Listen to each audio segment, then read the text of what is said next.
following is a special presentation of ESPN on ABC. The small town of Watkins Glen, New York, claims to have something special at every turn. Well, this afternoon, there are 574 turns. And today, the Nationwide Series title contenders will not only have to contend with champions and road course ringers from all corners of the world, but they'll have to contend with their own inexperience. Now, sure, Elliott Sadler has done this road course thing 31 times in his career, but he's never won. And he's not alone. The top four title contenders are a combined 0 for 17 in Nationwide Series races that require turning both left and right. And that is exactly what we will do this afternoon. My friends, welcome to Watkins Glen, New York, and the 7-turn, nearly 2.5-mile road course. And of course, welcome to NASCAR Nationwide Series Countdown. A beautiful day for racing. Look who is back, by the way. Carl Edwards. For the first time this season, he's making a Nationwide Series start. He's a two-time road course winner in this series at Road America and Montreal. Today, he will start second.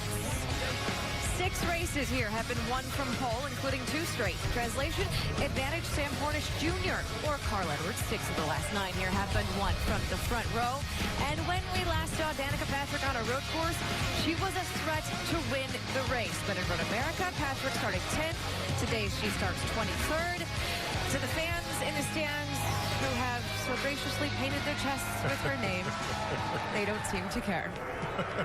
Personally, I have no wins at Watkins Glen or any other road course. That is because, at least I'd like to think, I have never tried. Hi. Hello. Welcome to the ESPN Pit Studio. I'm Nicole Briscoe, the big man on the end. He has 4 wins, actually inside a car. Yes, it can happen. 3 as an owner at this very track. But the guy over here, Rusty Wallace, actually have wins. You have wins that count. Yes. Well, I appreciate that a lot. Pretty good here. You have 2 at this track, 6 overall. If you are looking for a road course, like a super speedway of road courses, this is it. This place is awesome, and people say this is my favorite track. Yeah, this is a really, really fast racetrack, and what you see throughout the day is the better car comes to the front. If you can keep it together, not knock the fenders off of it, keep it out of the gravel, you'll have an opportunity to win this race if that race car is under you at the end of the day. That last restart, if there is one, is always dramatic because it's no give, no take. It's just get all you can whenever that flag falls. Restarts are dramatic? Do you remember last weekend in Pocono? Yeah. That doesn't happen. Why don't you take us for a lap around this place? Let's do it. I love this racetrack. It's awful fast, but I think we should start off right at the start-finish line here at Watkins Glen, New York.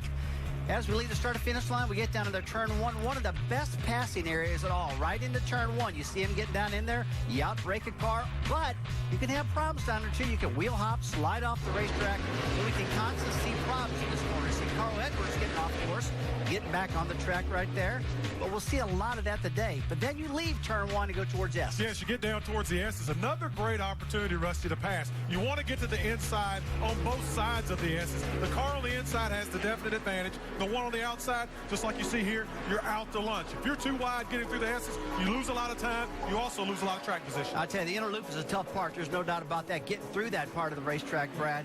But no, another part of the racetrack that's awful good is get into turn 5, off of turn 5, up to turn 6. You see, this is an area where you can make a lot of passes too, but you can also get off the course there. And you see on the left-hand side, they paved this area here. You see Kyle Busch get off, see Mike Wallace spin it around. Before that was a big gravel trap, and it was a disaster. If you got off there, you were in big trouble. You leave turn 7 and down to start-finish line, and that's the lap around Watkins Glen, one of my favorite road courses of all. I've won 6 of them. This is probably my favorite. Well, they have made some changes at this particular track, in part because of what happened the last time we were here in the Sprint Cup Series. Last lap, David Reagan, David Rudiman. Yeah, David Reagan obviously gets into the wall hard, comes back across, collects David Rudiman. Vicious impact to that inner barrier wall there, which is solid steel. Both of those guys walked away from this incident, but we learned a lot when we saw this happen. So changes. The top of the screen is what it used to look like.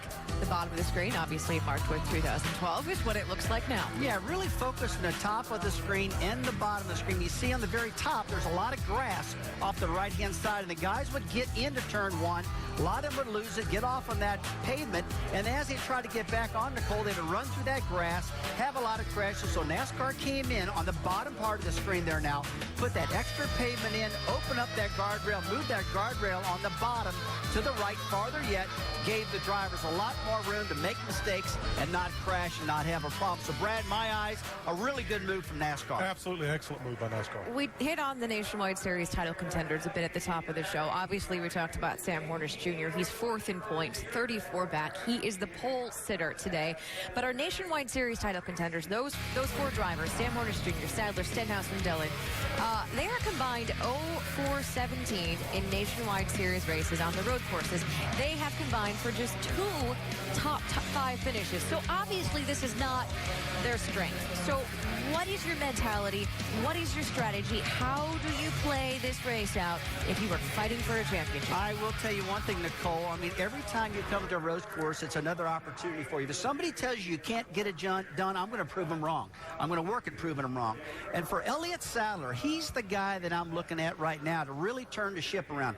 I watched Elliott run out there in Sears Point out in California in a Cup car. Did amazingly good. He just won last week in Iowa. He's got a lot of momentum on his side right now. I think it could turn. I think Elliott can win this race today for a couple reasons. He's got more experience than the rest of them, and also he's in a really good car right now, fast race car. Don't be surprised if Elliott Sadler wins this thing today. Oh, I do want to point out Austin Dillon. So Sam Hornish Jr. qualified first, Sadler 7th, and Stenhouse 10th. Austin Dillon 30th. Yeah, and I'm a little concerned about that simply because he's only 18 points out of the lead championship-wise. He's starting 30th, and the one thing you have to have on road courses is patience. You have to be patient throughout the day, and he's got a great race car. Let that race car take you where it will. If he shows any impatience, gets off the racetrack, gets into someone, this could ruin his championship aspirations.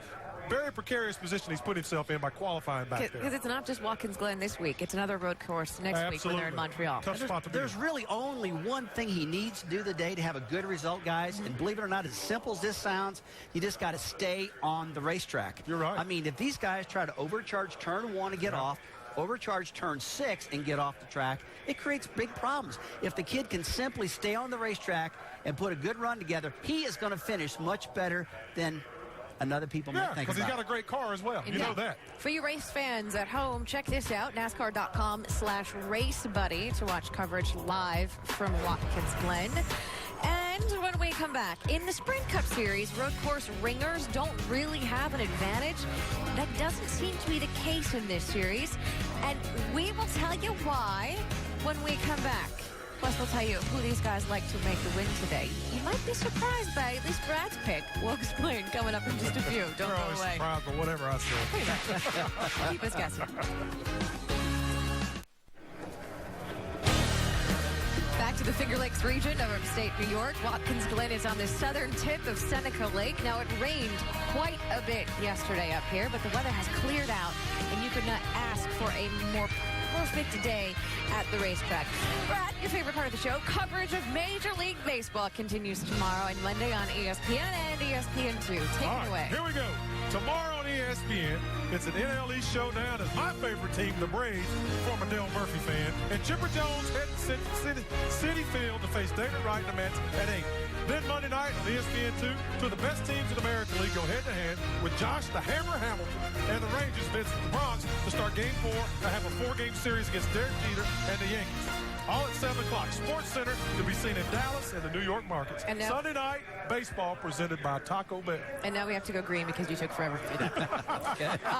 There are a few ringers in the field today. Ron Fellers, he's a 4-time Nationwide Series road course winner, 3 of them at this very track. Miguel Paludo, a 2-time GT3 champion in Brazil in the Porsche class. And by the way, that 30 car that he's in is the car that Nelson Piquet took to victory lane at Road America. And there are 7 Sprint Cup Series drivers in the field. Which is kind of an interesting thing because in the Sprint Cup Series, the ringers don't necessarily have a big impact. That is not the case in this series. Yeah, because in this series, we don't have the depth. We don't have the experience that they have at the next level. The guys are just all tremendous racers. So the field isn't as deep, so these road course ringers come in and have a dramatic impact on the outcome of a lot of these races, as you see with Ron Fellows over the past several seasons. And talk about Ron Fellows. Ron Fellows is the guy that gets it done of all the ringers. He's really good out here. But with 7 Cup regulars in the field today, gosh, you just got to believe that one of them is going to win, the Cup guys. I mean, they are really, really fast. You see Carl Edwards out there. He's back. He's good. I think a Cup regular is probably going to win this thing. Before we talk more about Carl Edwards, I do want to point something out because we do talk a lot about the ringers and how good they are. Ironically, the best qualifying ringer is Paludo in 14th. Yeah, none of them qualified extremely well, but they race so well. They're so smart. They have strategies. They work their way towards the front and become a factor. So Carl Edwards, he's back making his first nationwide series start since we saw him in Miami last season. What do we think? He's back. Well, he is back, and he's excited. He's back because he wants to get more experience. Look, there's no problem. I mean, we all know that he's really been struggling in a Cup Series this year. We've talked to him last week, Carl, we did at Pocono. He said, I'm going to run Watkins Glen because I just want the extra experience on a road course. Plus, the guys found me a sponsor for that race. So he's got a great car, a good sponsor, and he looks at this as just a little extra experience for tomorrow's big race. Danica Patrick was very strong in the race at Road America until she was taken out by Jacques Villeneuve. Tony Eury Jr. this weekend has challenged Danica to not take any you-know-what out there today. Well, I've never seen her take any. I think she's a very aggressive race car driver. She holds her own. Jacques Villeneuve did run over, last time out on the road course, but I'm not concerned about that. I want Danica, just like Rusty says, to stay on the racetrack throughout the day, make the laps. If she does that, she'll give herself an opportunity to get another good, solid finish. She is in a bit of a hole. Austin Dillon, we said he starts 30th. Danica starts 23rd. She may have to use some strategy to get to the front. I think she will. And the problem, you just mentioned it right there. She started 10th at Road American, had a great race, got up to the front, but he's 23rd now. She's way in the back. And that is tough. This is a much different course than she ran at Road America. This track is faster. It's mostly all right-hand turns. So she's got more of a challenge here than she hit at Road America, in my opinion. She has been here in an IndyCar, though, in the past, so she does have some experience. So, okay, big question, most important one of the day. Who do you like? I like Carl Edwards. He's back. I think Carl's going to be strong. He won at Montreal. He won over there at Road America. Every time he gets in a nationwide car, he's bullet fast. My pick, Carl Edwards. For me, it's going to be Paul Menard. It's time for him to get back to victory lane. He is a super road racer. He's got a lot of talent and ability on these road courses. I think Paul Menard goes to victory lane today. Real quick note for you. Kyle Busch qualified 5th, but he's going to the back. They had to change the oil tank in the car, so 5th to the back of the field. And when we come back, no messing around today. None whatsoever. Marty Reed, Andy Petrie, and Dale Jarrett will get us ready to go racing here in Watkins Glen. Let's do it. Let's go racing. What a beautiful day to go racing. Carl Edwards starting up front alongside Sam Hornish Jr. That is your front row, and they will go green for 82 laps in just a few minutes. Get one of those Subway sandwiches. It's absolutely a picture-perfect day here at Watkins Glen International Raceway. As you can see, we are going to have a great crowd on hand as we are getting ready to send it down trackside. The cars in line, crews getting ready for the opening ceremonies under absolutely perfect conditions. So let's get this show on the road and let's send it down for the opening ceremonies here at Watkins Glen. Ladies and gentlemen, remain standing as the VFW Post 2936 presents our nation's colors. And now here's Reverend David Fife of Bentley Creek Wesleyan Church offering today's invocation. Let us pray. Lord God, we approach your throne grateful for another opportunity to run the Zippo 200 here at Watkins Glen International. We ask your blessing upon this race, O Lord, with your hand of protection upon each driver, course worker, and crew member. Grant us a safe race, O God, and help us to remember that all good things come from you. Amen. And now, here to perform our national anthem, please welcome 2008 American Idol winner and platinum recording artist, David Cook. Oh, say, can you see by the dawn's early what so proudly we hailed at the twilight's last gleaming, whose broad stripes and bright stars through the perilous fight o'er the ramparts we watched were so gallantly streaming, and the rockets wrangling, the bombs bursting in air, gave proof through the night that our flag was streaming. Oh, sing does that star-spangled banner yet wave o'er the land of the free and the home of the brave.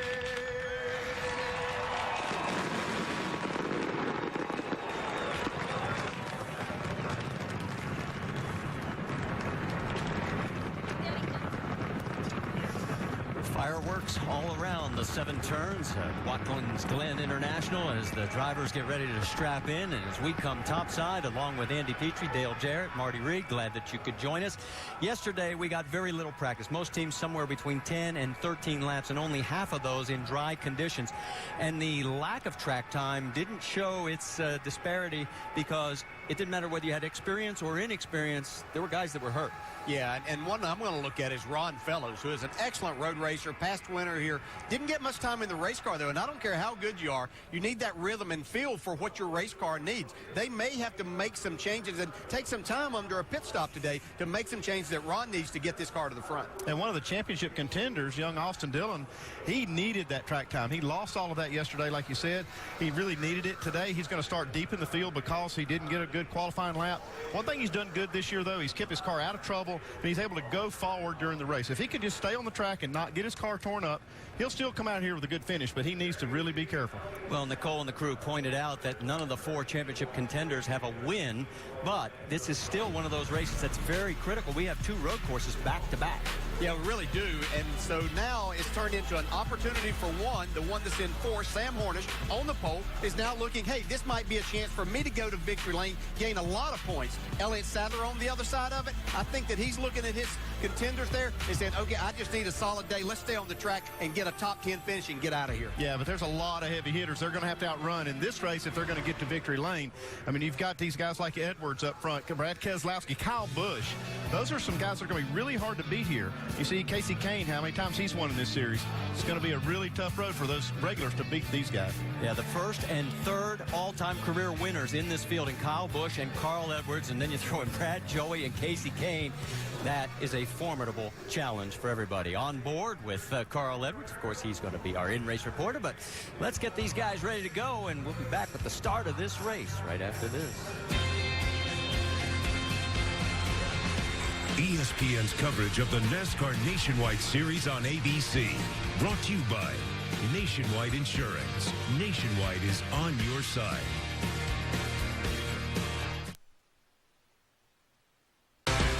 Beautiful view from high above as we look down on Watkins Glen and the 43 cars that are going to take the green flag in just a matter of moments. In fact, we're getting word that it's time to go trackside to get the command to start this race. Let's do it now.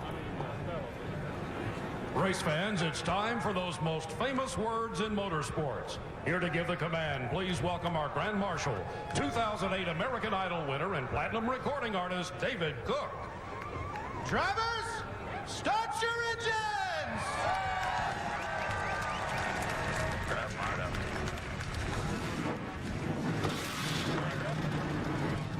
Me all right, Josh? Yeah, I got that. All right, boy, here he counts. So the engines have come to life, and in a matter of moments, they'll be pulling away, heading out of pit out, down through turn 1, up through the S's, and through this 2.45-mile layout here at Watkins Glen International. Our in-race reporter today is that man right there, making his return to the Nationwide Series. It's his first race back this year. And, of course, we just showed you about the 37 wins that he has in his career, third on the all-time list, and 2 of those were on the road courses, and this was spectacular. That was Montreal on the very last corner, the very last lap, and we'll talk to Carl Edwards when we come back.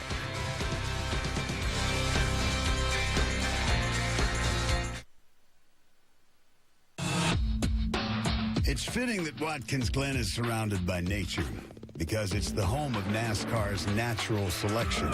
If you want to win a championship, mastering the art of road racing isn't merely a nuisance, it's a necessity. There was a time when it was just a matter of survival if you were in a championship chase on the road courses. Now you've got to make some hay while the sun is shining. As you can see, 34 points separate the top 4 in the championship chase, and those are 4 of our top stories. Let's check in with Dave Burns first. Well, Marty, Elliott Sadler has raced at Watkins Glen 15 times in NASCAR competition. He's finished as high as 7th. He's finished as low as last. He cannot afford last today. If he can't win, his crew has a responsibility to keep him as competitive as possible and try to hang on to the points lead he has. That means keep the car drivable and get those fuel mileage calculations accurate. Mike Massaro? The man directly behind Sadler in the standings is Austin Dillon. Looking ahead at the next 2 races on the schedule, both road course events, his crew chief Danny Stockman says this stretch could make or break their championship run. He knows his driver, Dillon, has much less road course racing experience than Sadler. The goal today, survive and maintain pace. They do have a lot of work to do, however, as Dillon rolls off 30th this afternoon. Vince Welch. Third in the point standings is Ricky Stenhouse Jr. He and his crew chief Mike Kelly vow that things will be different this year. A year ago, you'll remember they came into this race as the points leader, decided they were going to go for a conservative approach, spun early, ended up 15th. That philosophy backfired. They say things are going to be different today. They're going to go for it. They know they're not as good on the road courses as Elliott Sadler, the points leader, so they might have to gamble a little bit. Ricky says he'll be more aggressive, and Mike says the strategy will too. Doc?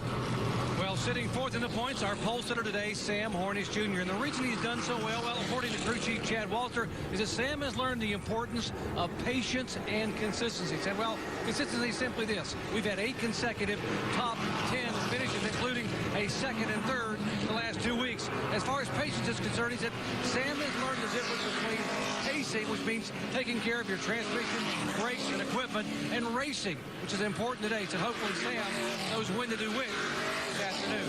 Alan? Thank you, Doctor. Let's check our onboard cameras today, as we've got quite a few to show you. As Elliott Sadler will have our Goodyear onboard camera. Austin Dillon with the Nationwide Insurance onboard. Ron Fellows on the Chevy onboard. Ricky Stenhouse Jr. with our Ford EcoBoost camera. Danica Patrick, of course, sponsored by GoDaddy.com with her onboard. Our pole sitter, Sam Hornish Jr. with the Dodge onboard. Casey Kane, fresh from Florida Gulf Seafood onboard. And our in-race reporter, Carl Edwards, the Subway onboard camera.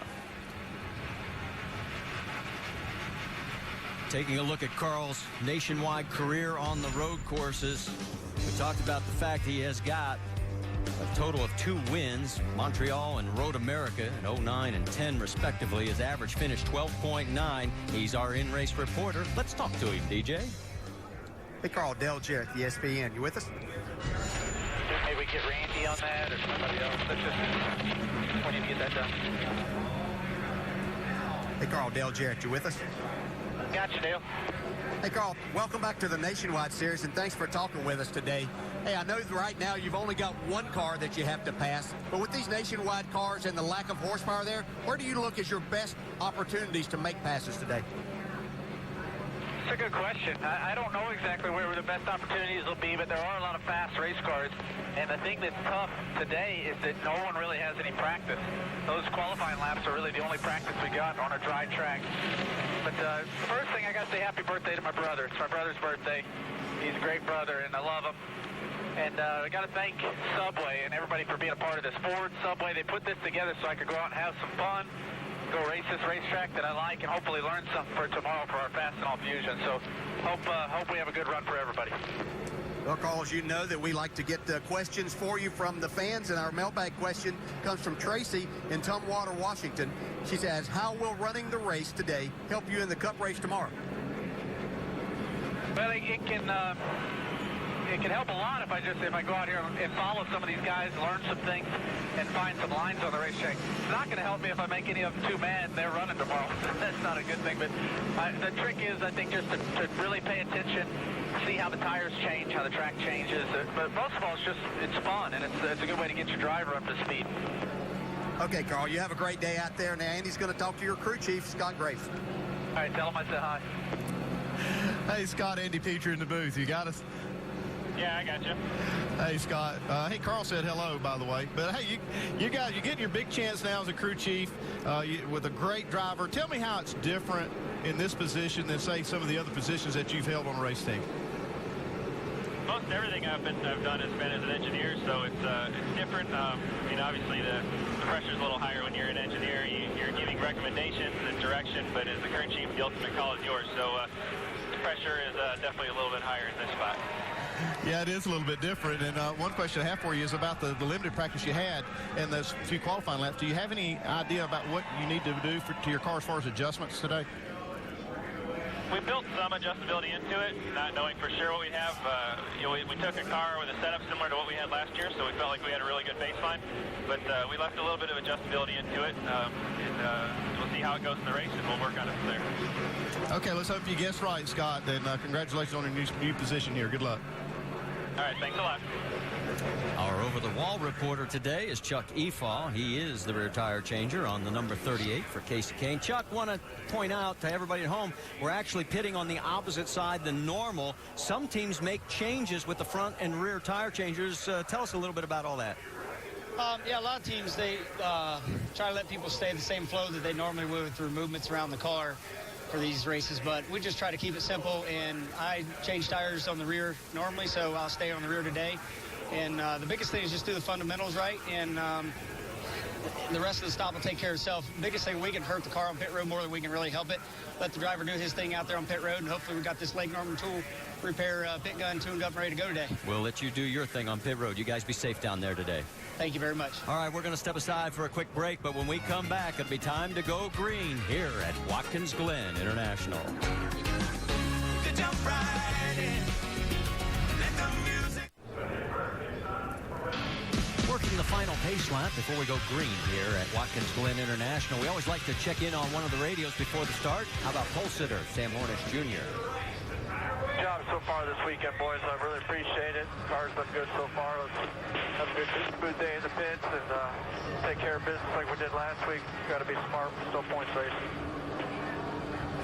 So obviously Sam keeping the big picture in mind. Also a big picture for Kyle Busch. He's got to go to the rear for an adjustment after impound. Let's get the latest from Vince Welch.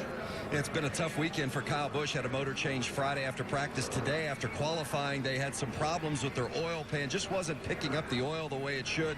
So they put in a bigger oil pan. But I just spoke with crew chief Mike Beam a moment ago. He says, I'm not convinced that was the problem, and I'm not sure we got it taken care of. That could mean trouble for Kyle Busch. Certainly some nervous folks down in the Kyle Busch camp right now. He will officially start 41st because there's two others that are going to the rear as well. Chris Cook and Eric Curran missed the drivers' meeting.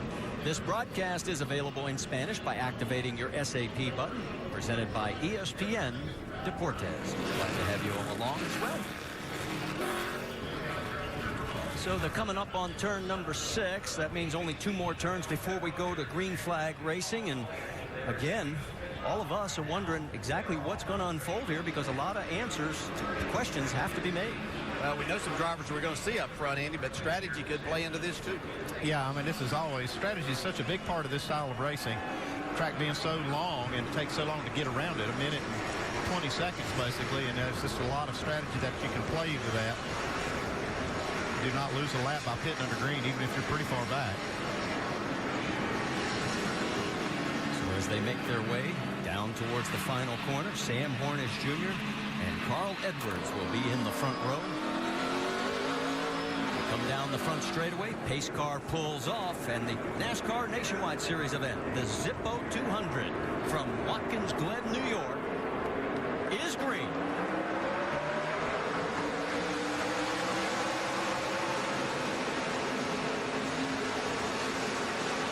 Whoa, somebody loose going into the corner, locking up the brakes. It is the 20 car, and Danica Patrick is going to get into the rear of Ryan Truex. Keep coming around, crank it up.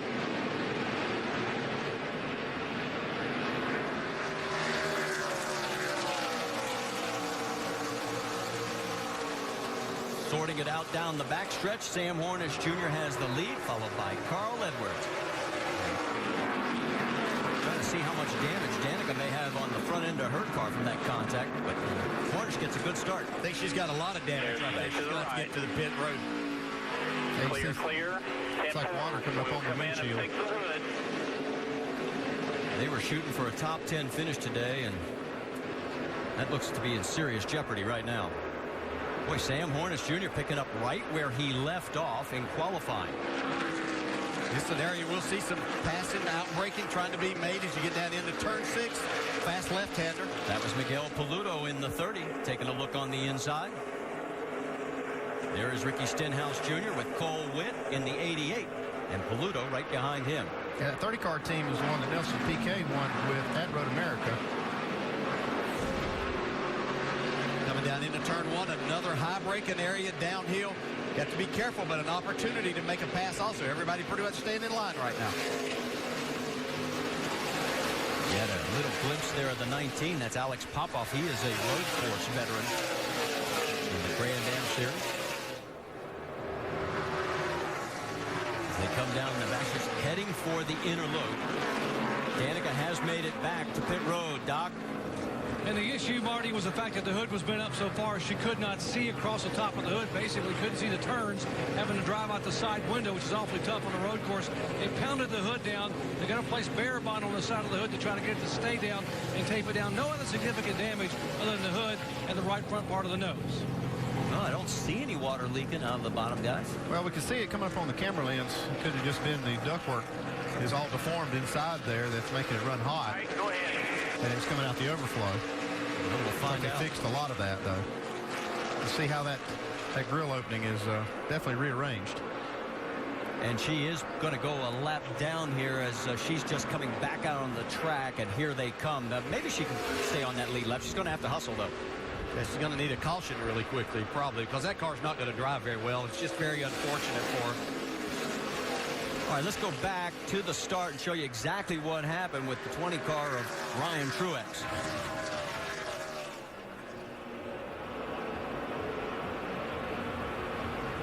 You can see he made a big move on the start, but you could kind of tell that he wasn't going to have that, and it just locked up the brakes. Looked like he had a lot of rear brake in the car. And Danica had nowhere to go.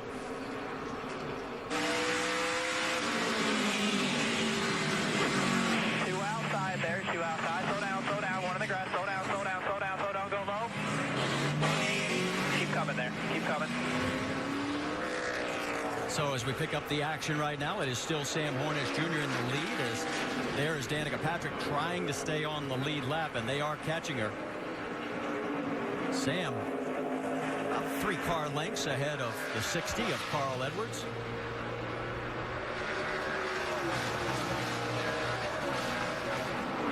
In third place is Brad Keselowski. Paul Menard is 4th, and Elliott Sadler, your points leader, is in 5th.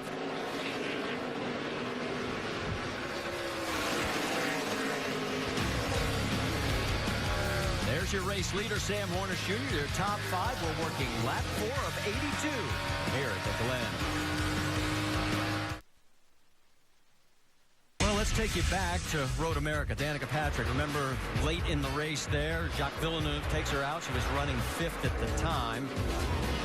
And then we spin forward to the first lap today. Ryan Truex gets out of control, slides back up right in front of her, and Dr. Jerry Punch has reported during the break that she is headed for the garage area because, Andy, you're right, there is no water. And there she is. Our last 2 laps of road racing hadn't been very good. The last lap at Road America and the first lap here. Very frustrating. Not the day that she wanted, that's for sure. Meanwhile, out on track, there are the top 3. It is Sam Hornish Jr., followed by Carl Edwards and Brad Keselowski. Then it's a bit of a gap back to Paul Menard, Joey Logano, Justin Allgaier, and Elliott Sadler, the points leader. Caution is out on the track. Caution is out here. We're being told that the 19 car, Alex Popoff, yes, he has hit something. Right front damage. Yeah, he's hit the whole right side. That's something hard. I wonder if they're coming up through the S's. All right, let's go back and listen to the 2 radio, our points leader. My phone moves around a lot on low air. My transmission's not doing too great. Trying to save it. 10-4, man. Long ways to go. Just take care of it. Do what you got to do in there, buddy. Well, that's the last thing you want to hear when you're the crew chief is that transmission is not shifting well, especially early in this one. So we'll keep tabs on that to see if that issue gets worse. Let's go back and show you what happened to the 19. As you can see, he's got a shredded right front now as he's trying to nurse it back to pit road. And yeah, it's through the S's. Tire down. Yeah, tire goes down. Obviously ran over something somewhere along the way that punctured the right front. Popoff was running 14th at the time.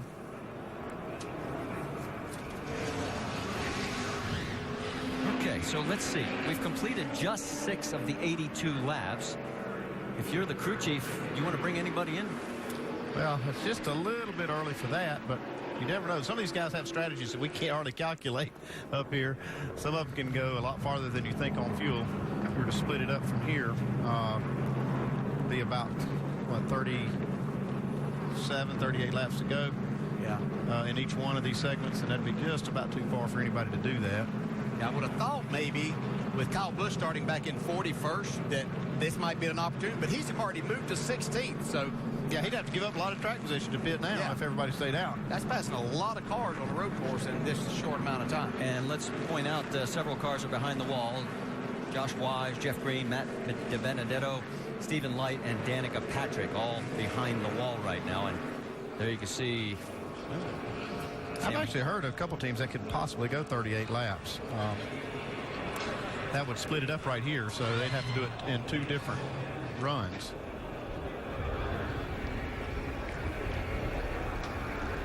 We will wait to see if anybody does come down. We can tell you that car you saw on pit road was the number 4 of Darrell Haar. He's shown in 31st position right now. And if you decide to come now, you would absolutely have to stick with that strategy. Then you've kind of made your bet. That's what you're going to do. Yeah, I mean, you wouldn't pit now and make an extra stop because there's no reason to give up any track position for that. But yeah, you'd be committed to that strategy, and it'd be really bad if you came in and figured out that your mileage wasn't as good as you had hoped it was, and you had to make that extra stop. Well, as you can see, all the race leaders are staying out. See if anybody deeper in the field needs an adjustment to the point where they are going to pull down pit road. And it doesn't look like we saw the 54 go by as well. So all the top players pretty much in a line, staying out. So we'll show you what happened one more time to the 19 car of Alex Popoff as he got real close and personal with the Armco. Well, we've only completed 7 laps in the countryside of Watkins Glen. We've already had a lot of action. That's Ryan Truex, Danica Patrick. That's Alex Popoff. Danica's got a book radiator, so she's behind the wall, as is several other cars. In fact, we have 35 on the lead lap. Danica in the garage area. As you can see, we've just knocked down 7 of the 82 laps here in beautiful Watkins Glen International. Let's get an update on Danica's situation. How about it, Vince? We see the crew working around the car at this point, taking care of some cosmetic damage on the front end of the car. But I just talked with Tony Uri Jr., the crew chief. The good news is no suspension damage, but as Andy had indicated, they did knock the radiator out of it, so they're going to replace the radiator and look for Danica to get back out. But obviously, difficult start to her day.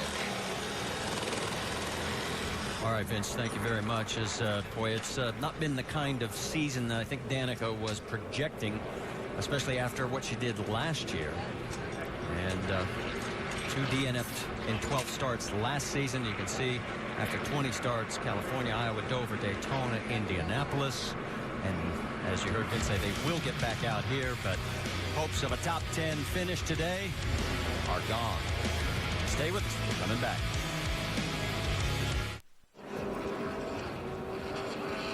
Tomorrow, it's the Sprint Cup's turn. 4 different winners in the last 4 races. The NASCAR Sprint Cup Series from here at Watkins Glen tomorrow at noon on ESPN.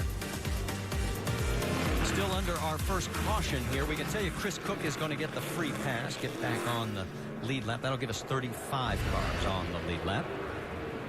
Let's check in on the 60 of Carl Edwards. Listen to his radio. That seems pretty good. Seems like they beat me pretty bad. 6. It's about the only one. A little bit through the bus stop. Everywhere else we seem real good. That's where the 22 is making up his most time. Getting into 6 and off of 6, like the whole corner. In and off through the center. Yeah, that's what 6 is, the left-hander, and you really don't concentrate that much on it because it's really the one left-hander that you have to deal with. You expect the driver to get it done there and set your car up for all of those right-handers. Pace car pulls down. Sam Hornish Jr. selects the driver's right inside preferred line again. They come down the front straightaway. Behind him, alongside, is Carl Edwards. Then Brad Keselowski, Menard, Logano, Allgaier. That's your top 6.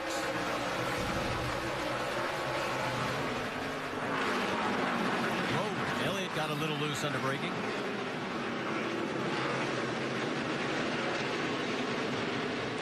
Edwards a little bit wide there, trying to carry a lot of speed down in there. That might cost him that second spot. Again, Sam Hornish Jr. jumps out in front as they head up through the S's.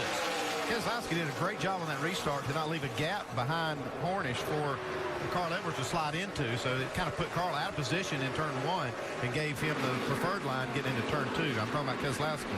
So you've got the Dodges, the teammates running 1-2.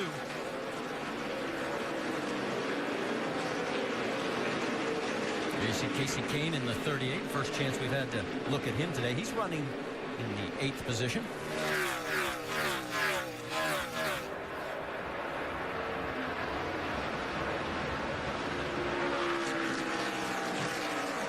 Got somebody making a move underneath. That's Ron Fellows getting around the 11 car of Brian Scott. Yeah, that's what makes him so good in these road races we talk about. Being able to outbrake. They just surprise you how far they can drive in there and be under control. It's almost like stealing a spot. That's what it's like. I mean, they drive down in there so hard that you can't do anything about it. And they don't poke that nose out there in time for you to really make a block. They do it so quickly that you're already thinking about your shifting and looking ahead, thinking that everything's okay.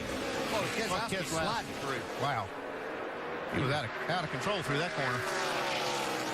Did a good job of gathering it back up. Lost a little bit of ground to the race leader, Sam Hornish Jr., and allowed Carl Edwards to close the gap on him. And here goes Carl taking a look inside. No.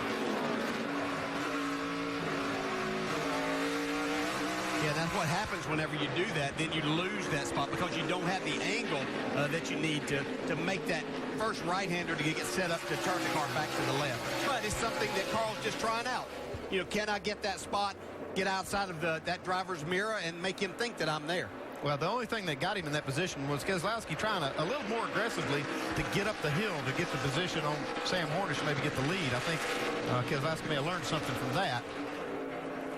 2 of our top points contenders, the championship leader, the 2 of Elliott Sadler, right in front of Ricky Stenhouse Jr., who right now is running 2nd in the points. It looks like Elliott Sadler in that 2 is struggling a little bit right now. He's gotten away from these guys on the restart there, but making it a little bit more difficult. Yeah, I like this camera shot. It shows you just the style that Casey Kane uses to shift, downshift and upshift. You can see he doesn't even look at the clutch. He's got his left foot on the brake. He just burps the gas just momentarily when he's on the downshift to try to match the RPMs. That's doing a really good job of shifting right there. Let's take a look at the battle for the lead as Brad Keselowski has gotten around the 12th teammate Sam Hornish Jr. I said Keselowski learned something last lap through there. Yeah, it didn't take him long. No. Quick learner. He did that really on the difficult side to really kind of make that pass.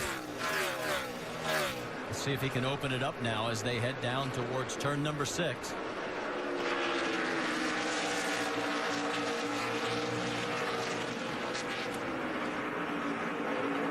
As they come back down the front straightaway, Brad in control. Let's go back and show you exactly what happened.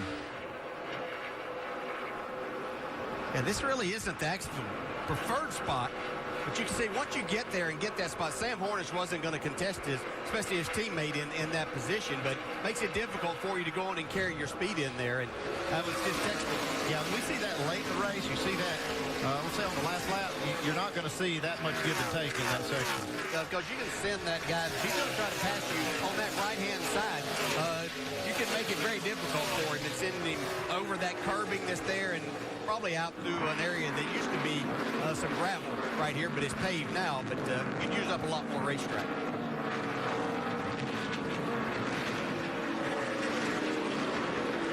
Oh, more trouble this time for the 39 car of Matthew Bell. This looks very similar to what we saw with the 19 car. The damage, anyway. Bell was on the lead lap running in 34th position, but boy, that car is torn up. Yeah, we'll have to see how much debris gets out on the racetrack here. He's coming to turn 7 right now. He's down out of the groove now, going to the pit road. Yeah, there'll be no hindrance for the race leaders as they catch him at a perfect time. And they fly on by. We've completed 13 of the 82 laps, and right now we've had one lead change. Sam Hornish Jr., our pole sitter, surrendered it to his teammate, the 22 of Brad Keselowski. Third place is Carl Edwards Jr. Then you've got Joey Logano on here. Oh, a little bit of action side by side here. The 88 of Cole Witt, the 11 of Brian Scott, and the 30 of Miguel Paludo. Yeah, Brian Scott in the 11 kind of out there in no man's land as you approach and get through turn 2. You're on that left-hand side of the racetrack. There's no grip out there to be had, but Brian did a good job of just losing the one spot. Well, we mentioned Cole Witt. The pressure's been building on him. A lot of talk about, what's going to be his future with this team. And right now, he is in a pretty good performance here early in this race. There you see the 88. You look just in front of there, you see Kyle Busch. He'll be in the top 10 here, and he passes one more car. You see his first 10 starts with his last 10. Fell off a little bit. Let's check in now. You mentioned the 54, and Kyle Busch has done a stellar job. Remember, he started 41st after having to go to the back of the field. You're on board with Ron Fellows looking back. Yeah, they had an engine problem in practice, and they determined it was an oil tank issue and maybe a pickup issue. They didn't realize this until they'd already put another engine in and qualified. They had to change that oil tank. It was a good job now making the pass on Ron Fellows. Yeah, you outbreak Ron Fellows getting down into that corner. You've done something. Kyle's got a great car, doing a nice job with it, too. Ron has 3 wins here at the Glen, but when you find out that the last one wasn't, it was 2001. It's been a long time, so he'd like to get back on the win track, and let's find out more. How about it, Dave? You're absolutely right about that. He is so glad to be here, excited to be in the race car again. He was at Road America earlier this year. The car right now, though, acting just the way it did in qualifying, won't turn well enough for him. The car is tight. That's a condition they had yesterday. They hope they had it corrected for qualifying this morning, but it was the same way in his last radio transition. Tight, tight, tight. Yeah, and when you get a driver, a road course racer like Ron Fellows, who really likes to drive it down in the corner, and you have that situation, it makes it very difficult for him. I remember seeing Pop Furious crew chief yesterday, and he said, man, we have no clue. We're looking at last year's notes. We weren't very good last year, and obviously they're still looking for the answer. The man out front is Brad Keselowski. More after this message and a word from our ABC stations.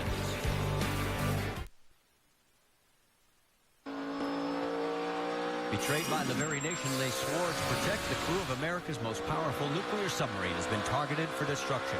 From the creator of The Shield, Andre Brower and Scott Speedman, star in Last Resort. Series premiere is Thursday, September 27th, 8, 7 Central on ABC. You're looking at the race leader right there. Brett Keselowski has opened up some ground on second place. Sam Hornish Jr. and Carl Edwards. The guy we're looking for is right there, the 54 of Kyle Busch. He is now moved up to the 9th position. He started 41st, and we have completed 17 laps. I thought that those passes might become a little more difficult as he moved up here towards the top 10, but he keeps picking these guys up. But one struggling that I see is Elliott Sadler in the 2-car championship leader. He's really having a difficult time.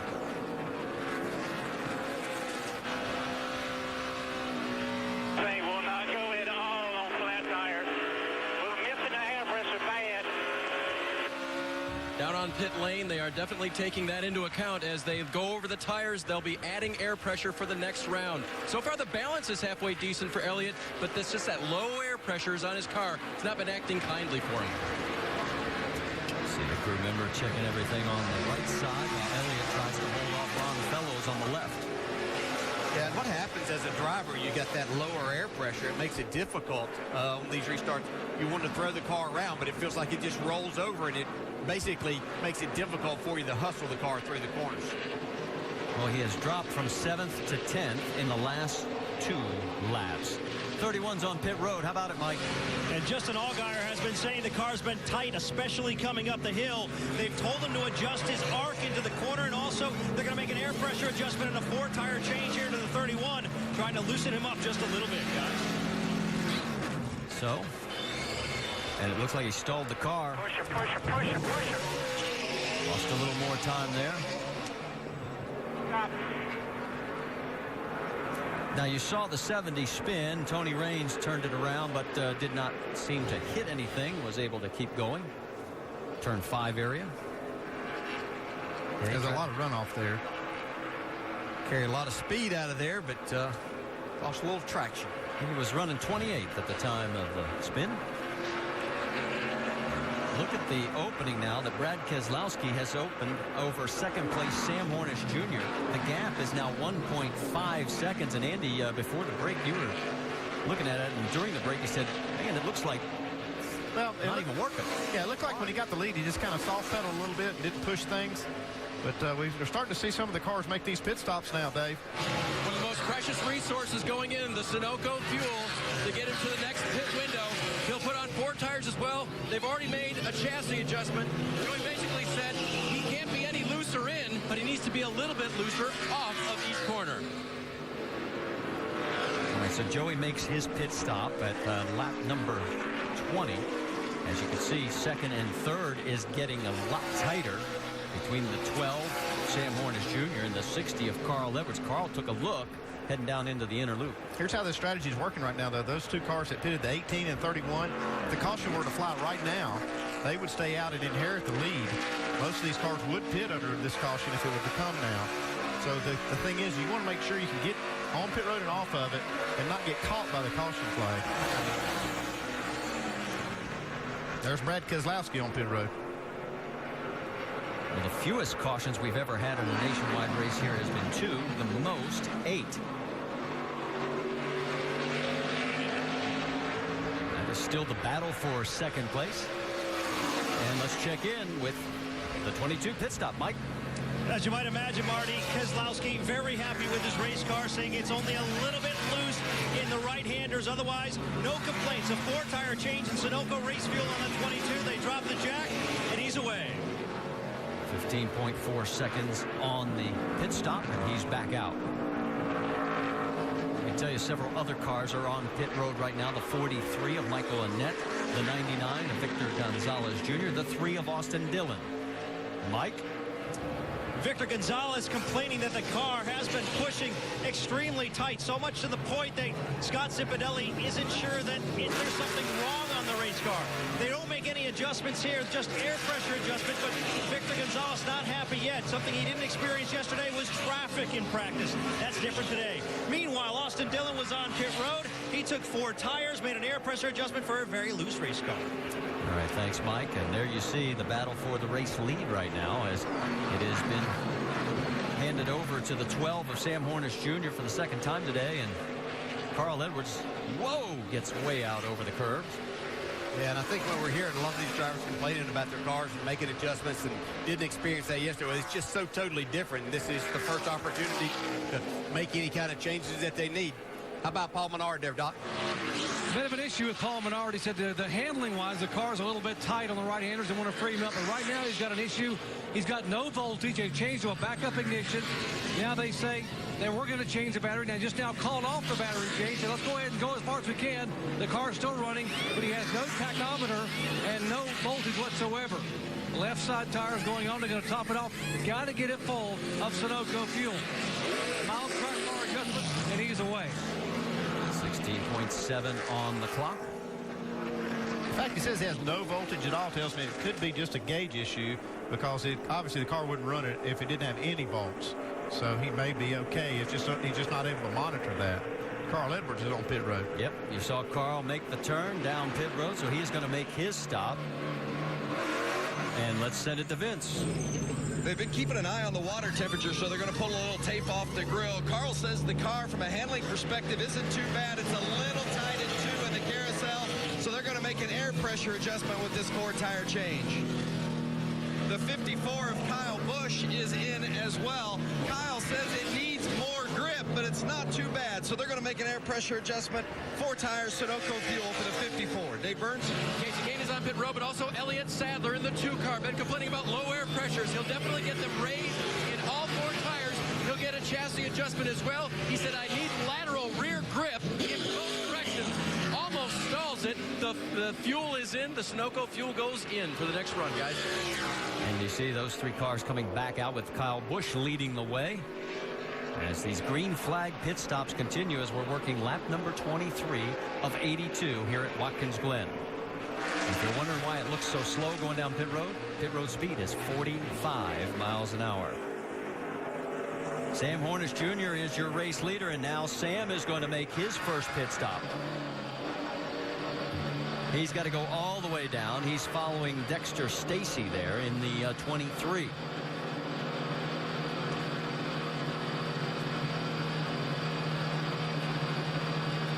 Doc, he's coming your way.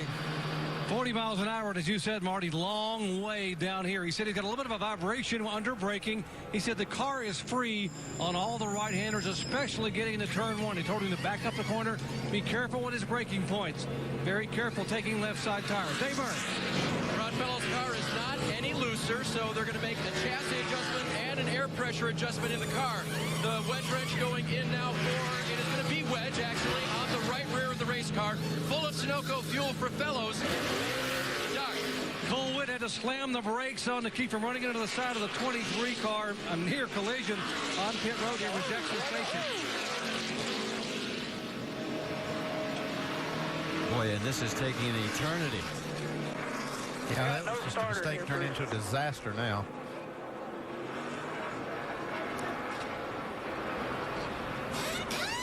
Let's go back and show you exactly what happened.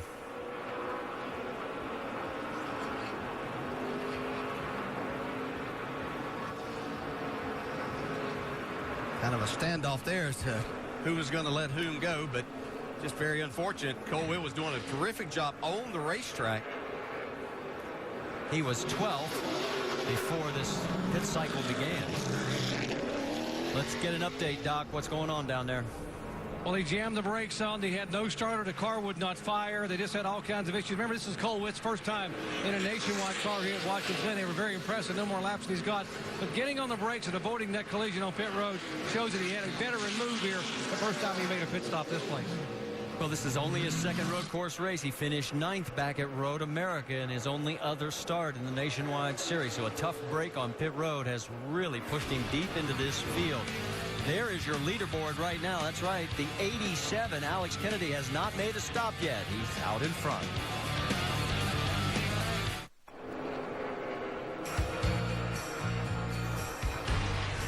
ESPN's coverage of the NASCAR Nationwide Series on ABC. Brought to you by Peak Performance Electronics. It's a beautiful day on Seneca Lake, and just up the road You find Watkins Glen International, where we are working lap number 26 of 82. And we've had a round of green flag pit stops. And our race leader, Alex Kennedy, he actually pitted on lap number 7. And that's one reason he has been able to stay out there. He is our 3rd different leader today. There you see the 22 of Brad Keselowski. He will inherit the race lead when Kennedy has to pit. Now, we're being told NASCAR is posting the 88 for running over pit road equipment. Doesn't surprise either one of you, I'm sure, guys. Stop and go. Lead. With what happened, you saw it right before we went to break, as he had difficulty getting into his pit box, and now it's going to make it twice as bad. He's got to come down pit road. Yeah, we've said so many times how you have to do all the things that it takes these races to have a good solid day. Now we see Paul Menard back on pit road, Doc. Yeah, we were hoping, like Andy was saying, because the car was still running, that it was simply a gauge issue. The tachometer wasn't working. He had no voltage. They switched to a backup ignition. Still no voltage, but now he said the car was barely running, so they got to come in and make a battery change, and obviously just put some left side tires on it. So a tough break, and ends up being a long day, the 33 team. Yeah, they can change the battery if it's not charging, but that all that'll do then is just have another battery that they can run on until it's dead. And the core issue is why is the first one dead? Because the alternator's not working, more than likely. Good battle going on there. As you can see, the 18 of Joey Logano. Two of the cars, Logano and the 20 of Ryan Truex, get out over the curbing. The car in the middle there is Carl Edwards. And that is the battle for 4th. We can tell you that Cole Witt did serve his stop-and-go penalty. That puts him a lap down now as he gets back out on the track. Carl's taking a look, and he's going to go for it. And he takes the position. Carl had lost a few spots on that pit exchange there, and now takes that spot back into where he was before he pitted. Brad Keselowski is closing on the 87 of Alex Kennedy. Now remember, Kennedy still has to make a pit stop. He pitted on lap number 7. And we are working lap number 28. You see the gap between the 22 and you can see back to Carl Edwards. Before they started making those pit stops, Keselowski was 1.5 seconds ahead in first place. Now you can see he's stretched that quite a bit. Yeah, the one I'm really looking at on the monitor is Sam Hornish, who's back in the 6th spot. No, he wasn't far behind Keselowski before they started making pit stops, but he's about almost 10 seconds back of his 22 car now. This is for the lead. Yeah, Brad says, I'm not going to wait until you make your pit stop, Alex. See ya. Going to go around the 20-year-old from New Mexico. He's had 12 nationwide starts with a best finish of 16th here back in 2010. And he led here for the first time. He surrenders it and is now in 2nd place.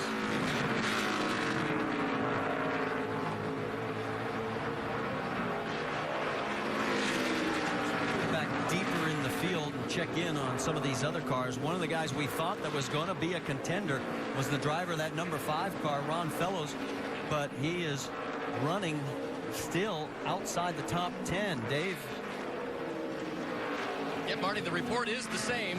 The car is still tight, but don't think he's not using all the racetrack. You've heard that phrase before.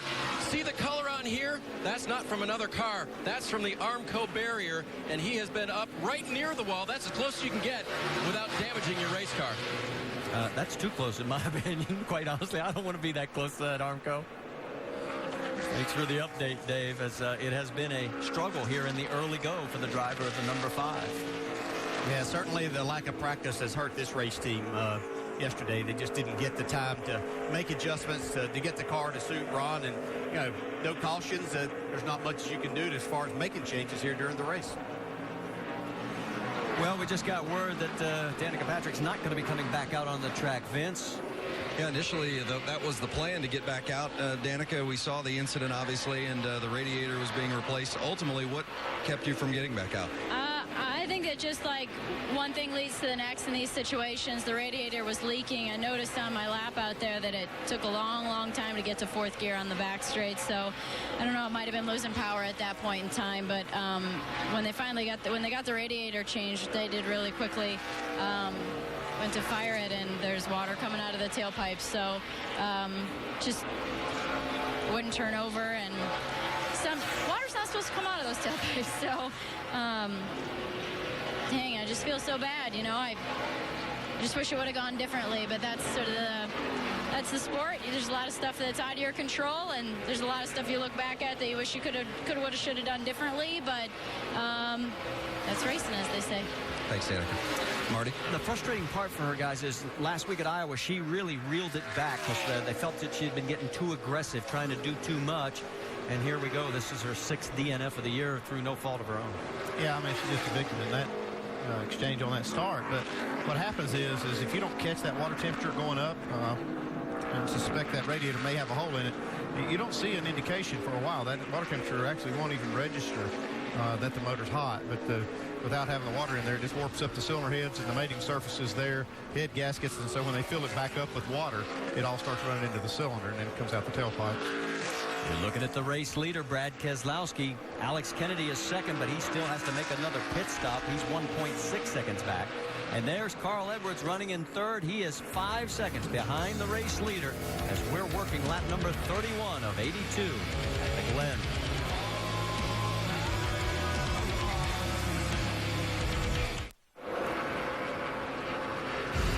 Welcome back to Watkins Glen in the NASCAR Nationwide Series Zippo 200. Make sure to go to NASCAR.com for all of your latest NASCAR information. We are 32 laps in with Brad Keselowski leading the way. And Rusty, we were talking earlier, we expected to see some aggressive driving, perhaps some road rage, but so far we've only had one caution for 3 laps. I tell you, I'm really amazed about that, Nicole. I mean, these guys really been driving smooth. Everybody's pretty well been keeping it on course.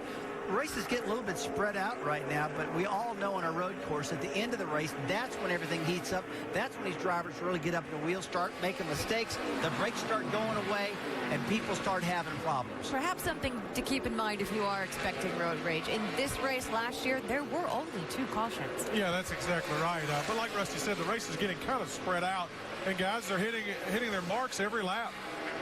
It's really interesting, though. I can't wait as we get a little further on into this race to see what happens. Elliott Sadler came into this race as the point leader, though he does seem to be struggling a little bit. You know, I really thought Elliott would be able to take advantage of the day simply with Austin Dillon starting 30th.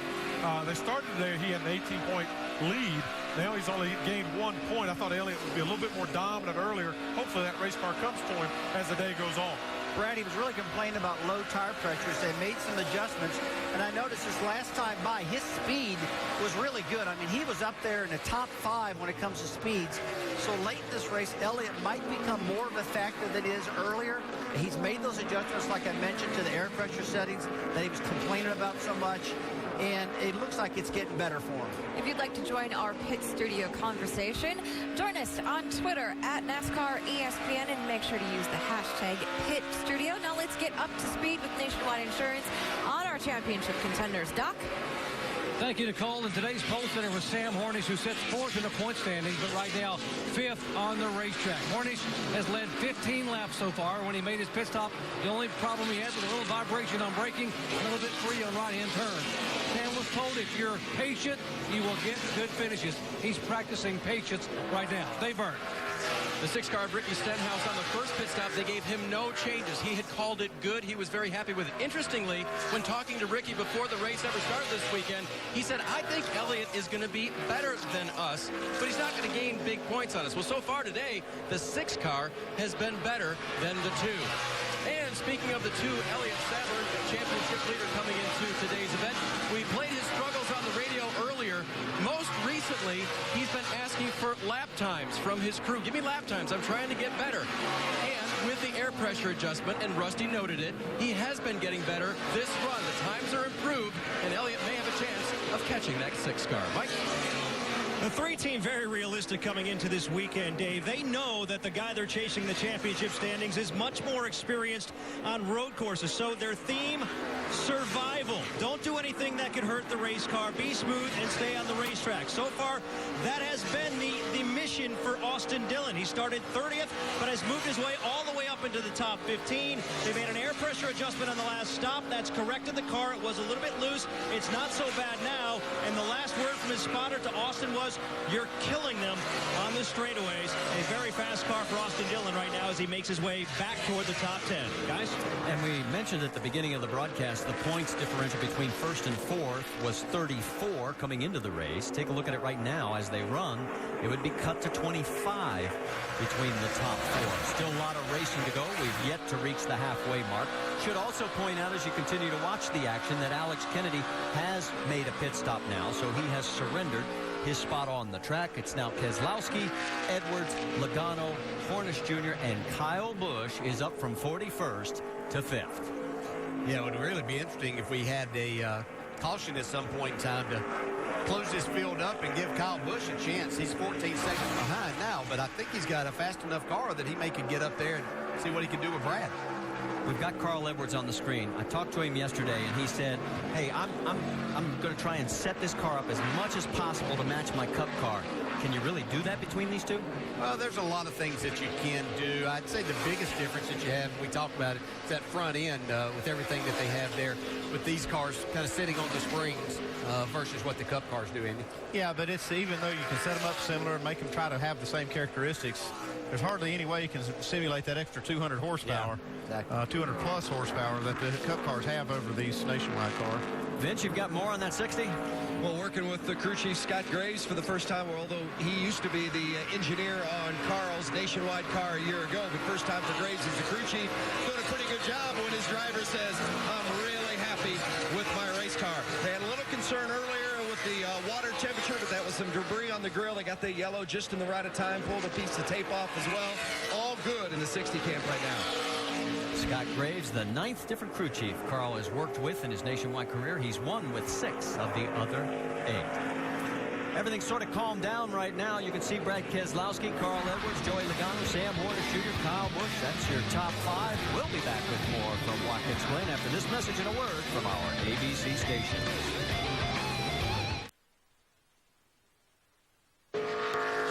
Second caution flag of the day is out, and remember Alex Kennedy just a few laps ago was leading this race. That is what is left of his Toyota Camry, as that is through the high-speed S's here at Watkins Glen.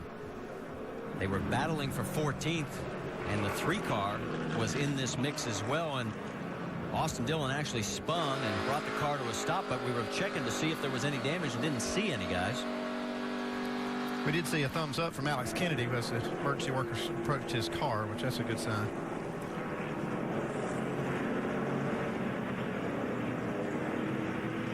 Now we should also point out that the 3-car has been posted for blowing through the inner loop. And here's what happens. We go on board. Still there. Come on through, come on through. Come on, there you go. Slow down, slow down. Go, go, go, go, go, go, go.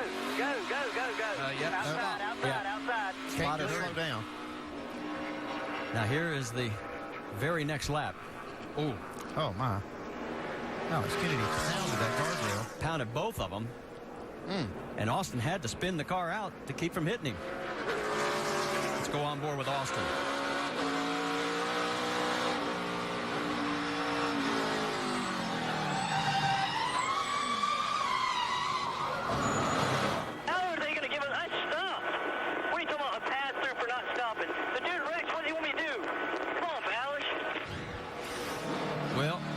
Joe would tell him you got to come to a complete stop. You just can't slow. You have to come to, if you have to go through there, you have to stop and then just go. That's the rule.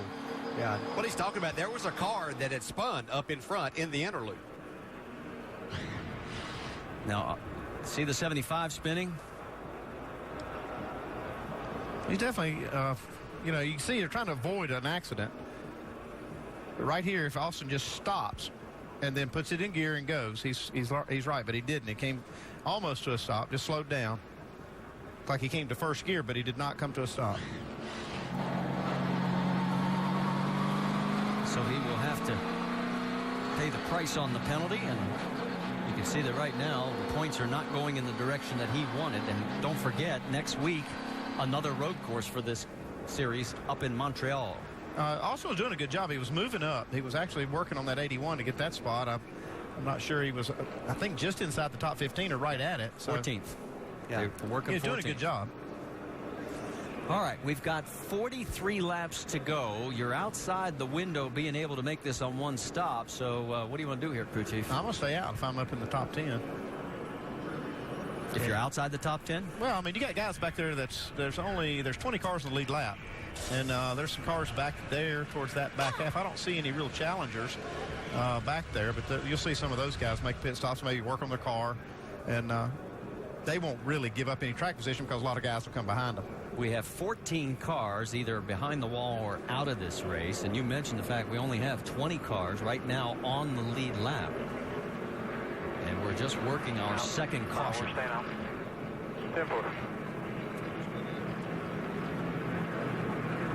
You heard the 60. That was Carl Edwards' radio saying we're staying out.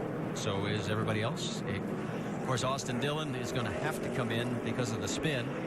And he is shown right now in 21st position, one lap down.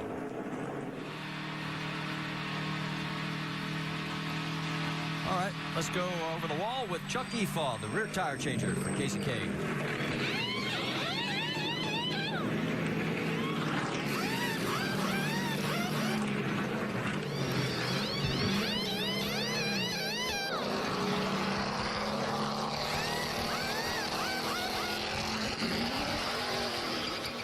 Never ceases to amaze me how good these guys are on getting those lug nuts off and back on. I'd probably catch my thumb in the thing. All right, we're going to clean up the mess over in the S's, and we'll come back and reset everything for you here at Watkins Glen.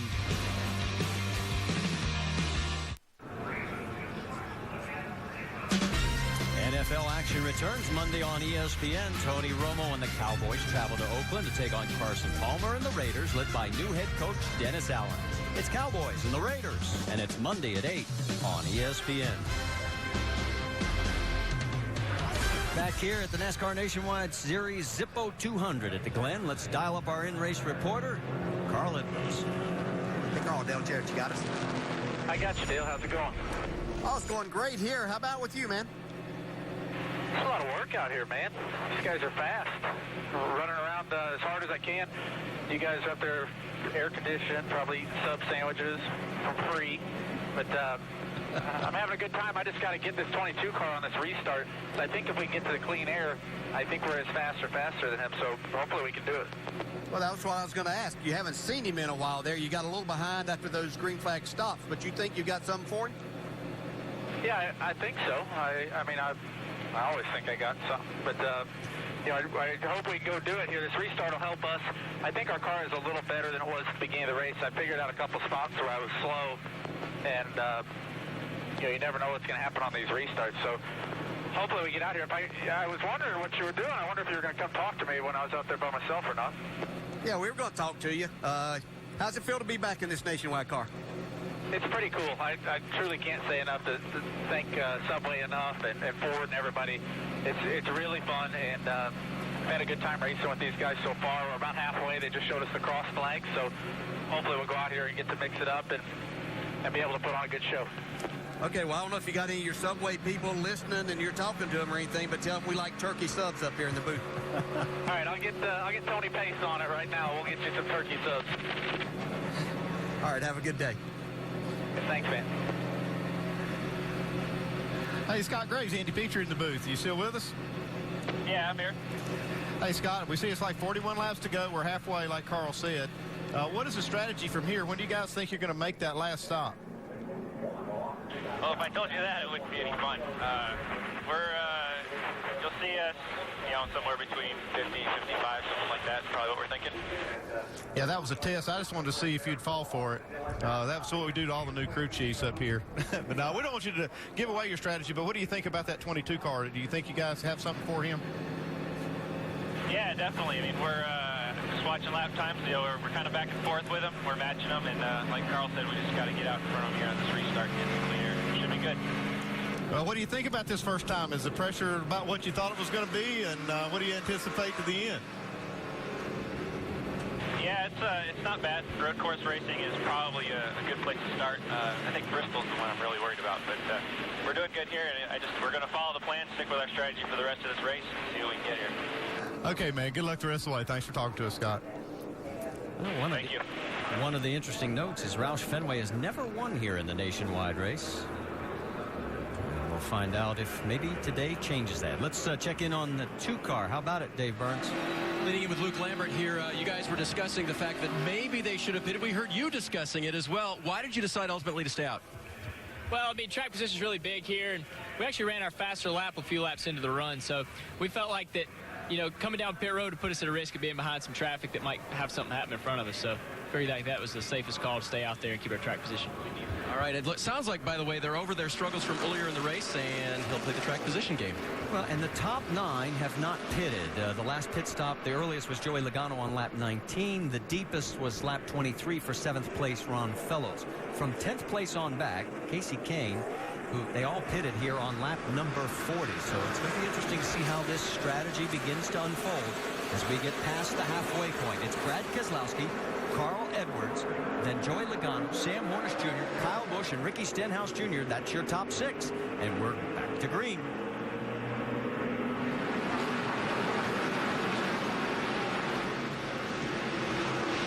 Carl Edwards is not going to get Brad Keselowski. He's going to lose a spot to Joey Logano. And he may lose another one if he's not careful to Kyle Busch.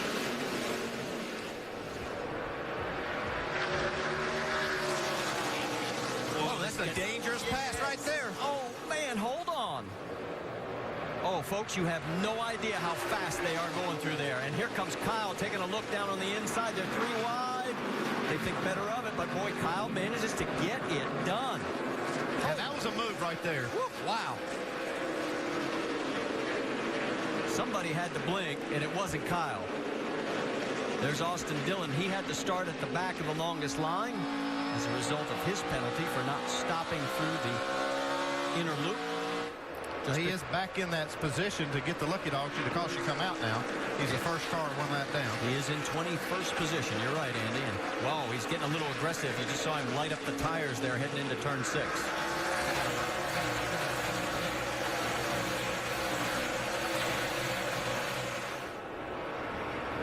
As they come down, you can see it is Brad Keselowski, then Kyle Busch, Joey Logano, Carl Edwards, and Ron Fellows has moved into the top 5. Yeah, don't count Ron Fellows. He was turning some pretty good laps there before that caution came out. But I'm interested to see now just what Kyle Busch does have. Several cars go up and over the curbing, come back out onto the track. No harm. All right, let's give you another angle on Kyle Busch on that pass. It's coming right down here into the inner loop. This is coming out of the S's. I was wondering who was going to give between the 60 and the 18, and Kyle just blew past both of them. They've gotten a lot more curbing over there on that right side than what they used to have. It used to be a big hump there, and you really couldn't get that much of that. But he did a great job of driving the race car, but may have a little issue there, Vince. It's amazing. He's come all the way from 41st to 2nd, and you saw him make that great move. He broke the shifter, so he's having to just make do with the way the shifter handle is broken, holding it down lower on the lever. They talked to crew chief Mike Beam, and Kyle discussed coming in and possibly trying to fix it. They said that'd take too much time in the pits. Kyle said, I'll deal with it. He's dealing with it. Yeah, that's tough to deal with. I've done that before, and when I came out, my right hand was chewed up, even through the glove in trying to do that. Kyle's going to have to be careful not to injure himself here for tomorrow, especially. In fact, we noticed Elliott Sadler tapes up his right hand because of the blisters from all the shifting. And that's before the shifter is broken. Yeah, it's not a good issue. Now, I think that's probably why we see this 18 car, Joey Logano, coming back on him now, because it does take some getting used to there. It has to throw you out of your rhythm. If you don't have that shifter, that's kind of a comfort thing. You reach for it. It's not where if you have to do something different, it's got to mess up your rhythm. Now, we want to show you exactly what we're talking about. This was pre-race video that we shot of Elliott Sadler, and it gives you an idea. Take a look at his right hand. Yeah, I've done, since Elliott and I were back teammates, we both had some issues with shifters, and had a problem there. And you don't, even if you don't have an issue, that's hard on your hand doing as much shifting as you do just with that ball. So Elliott's just taking precaution there. Let's get an update on the 2-car. How about it, Dave Burns? Marty, I asked Elliott about that in pre-race. I said, is this normal procedure for you at a road course? He said, yep. Ever since 1999, when I raced in the Sprint Cup race at Sonoma, and I ended the day with a hole in my hand. He said, I went to Jeff Gordon, and Jeff, what do you do? He goes, Jeff so he's been doing it ever since, and that was his pre-race ritual right there. He's trying to track down Michael Annett right in front of him there in the 43 and hold off Brian Scott, who's behind him in the 11. Yeah, another solid run for Michael Annett there in that 43 up inside the top 10 here on Watkins Glen Road Course. Tightening up for that battle for second again. Yeah, and every time we see it tighten up, it's getting to a point that Kyle Busch is having to shift his car. You can see where he's just driving around corners, he actually pulls away a little bit, but it's these places where he has to downshift in particular. But how many times have we seen when Kyle has adversity in the cockpit, he rises to the top and sometimes turns in some of the best performances we've ever seen? There's no doubt that he's one of the toughest competitors that you'll see on the racetrack anywhere over any length of time, but this is a lot to deal with. Yeah, because we have just passed halfway a few laps ago. We're working lap number 46. And there is the lead car of Brad Keselowski. We haven't gotten an update from pit road on him lately. How about it there, Mike Massaro? Obviously, he's pretty happy with his race car, and things seem to be falling into his lap. We talk about the shifter problem that Kyle Busch is experiencing right now. And believe me, the 22 camp very much aware of that. In fact, on that last restart, they radioed to Brad Keselowski telling him, look, Kyle's got a broken gear shift. Take advantage of that. He knows it, and that's certainly to his advantage as this race plays out. Well, he has led a total of 26 laps, by far more than anybody else. We've had 3 different leaders. Sam Hornish Jr. led 15. Alex Kennedy led 5 before he crashed out. When you're the queen of the charts, there's always someone looking to replace you. The riveting new drama from the writer of Thelma and Louise. It's ABC's Nashville, and the drama begins Wednesday, October 10th. On board with Carl Edwards.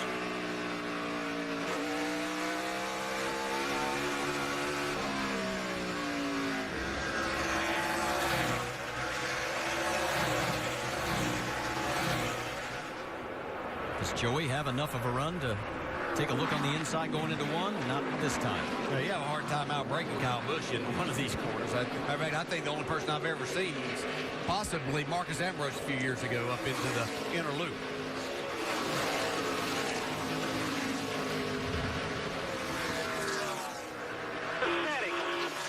I can only see so much. I don't have holes in the floorboard. Yeah, that's all you can do. Just keep taking what it's giving you. You're better pretty much all the way around it. Feed you a little bit up through the S's. You're all right. I think what Kyle's referring to is getting up through the S's and up the hill. Really have to lean on that motor, and I think that he thinks that maybe some of these other teams might have a little more power under the hood, and he's having to try to overcome that. Well, as you can see, he's managing to hold on to that second spot, but he's 1.8 seconds behind Brad Keselowski here at the Glen. Here at Watkins Glen International, 33 laps remaining. You can see there is your top 5 and little action going for second, third, and fourth. That's Kyle Busch, Joey Logano, and Carl Edwards. The 5th car there is Sam Hornish Jr., our pole sitter today, and they're all chasing Brad Keselowski, who has now led a total of 29 of the 49 laps we've run.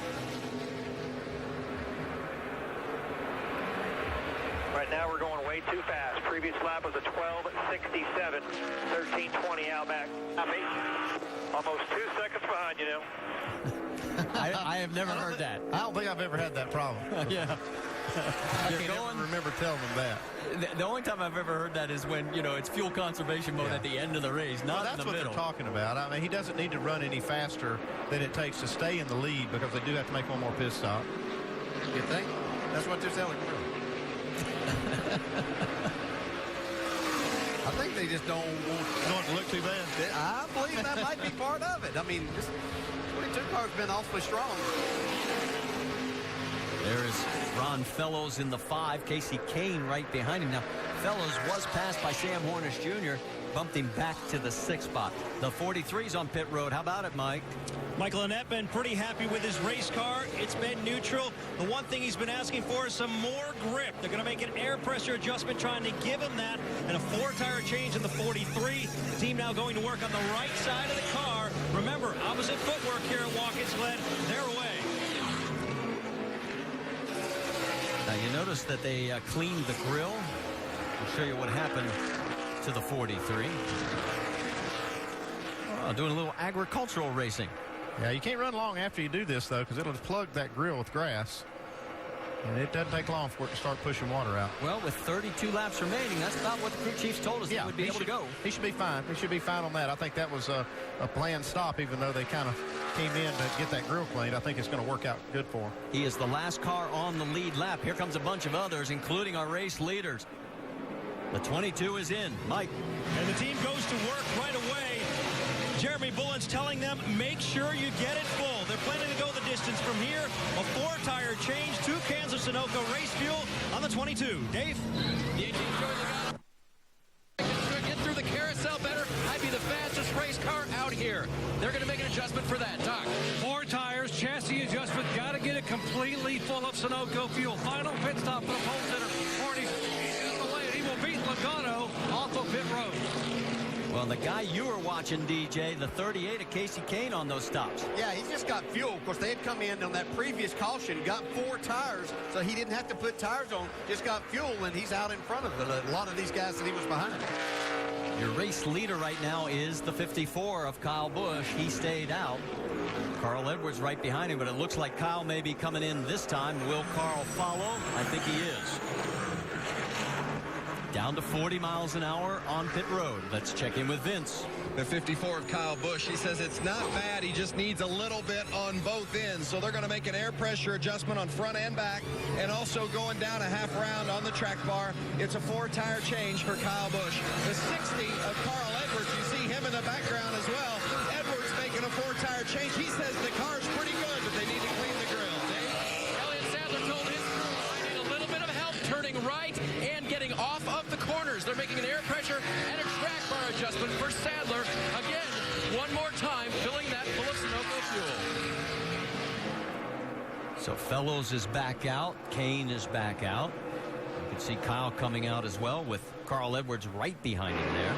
And it means the lead has been passed to Ryan Truex. Remember, Truex was involved in that very first lap incident with Danica Patrick that took her out of the race. Whoa, look at Allgaier getting sideways. 31 car hangs on, but Cole Witt's all over him.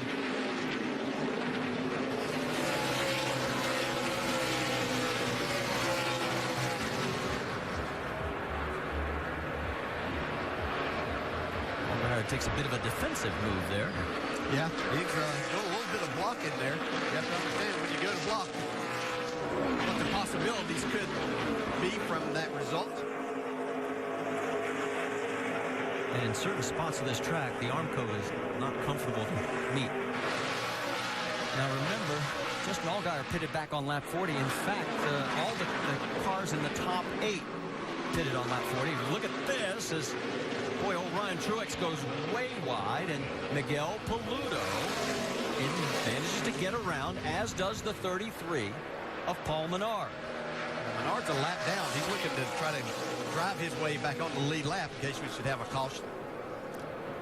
But now if Paludo can hang on to that top spot, he will become our 6th different leader today. And remember, it was this 30 car that won at Road America with Nelson Piquet Jr. at the wheel. And you see Paul Menard pushing him really hard. He's trying to get back on the lead lap. He changed that battery earlier because of the battery going dead. He had no volts. He's down a lap, and he's trying to get it back right now in case that caution comes out. Okay, if you're Paludo's team, would you say just go ahead and let him go? Well, I would, for sure. Yeah, if he leaves that door open a little bit more, Paul Menard's going to stick his nose in there, and that could create a little contact. And this 30 car has to make another pit stop regardless. I mean, it looks good right now. He's out front leading, but he still has to make that last stop. He did a nice job getting off turn 7, though. Got a little distance there to deal with. Yeah, remember, we mentioned now it's the top 7 that all pitted back on lap number 40. So all 7 of those cars are going to have to make one more stop. On board with Austin Dillon, he is 1 lap down in 23rd.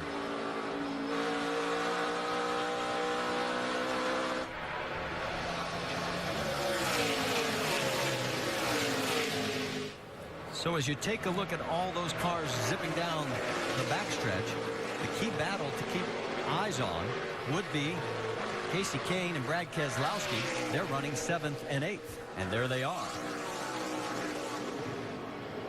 Now remember, Casey only took fuel. He gained a lot of track position with that move, but will his tires hold on? Well, he only had a few laps on his tires, so I don't think that the tires are going to be an issue. The biggest issue is his car nearly as good as what this 22 of Brad Keselowski did. You know, you haven't seen that much out of the 38, but he hasn't had this kind of position with clean air and out front. Last pit stop's been made. He's got putting his cards on the table now. Dave, you've got an update on the 38? And that was their plan all along, you guys. When they put it on lap 40, wow, as we see this action here, Kane knew that these were going to be the tires that were going to take him to the end of the race. That was on lap 40. Crew Chief Mike Shiplet told him so. And oh, they get together there. And Joey spins, Marty. Yes, he does. He goes around. I think he keeps it off of the wall, though. Keep coming, keep coming. So far, no yellow. And it looks like we're going to stay green. Tires and fuel if we need it. So the man who has won 5 times this year on the series goes around in the final corner. And Ron Fellows is trying to get past him as well, and will.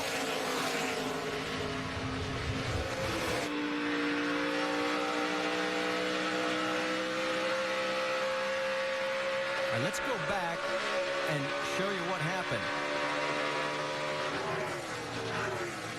We'll pick this up earlier in the lap. See here, Carl Edwards battling with Kyle Busch, gets into the back of Kyle. Oh, wow. And then there goes Sam Hornish around both of them. And there comes Joey Logano. Don't think that's the last contact we're going to see. No, because here it comes. More pressure.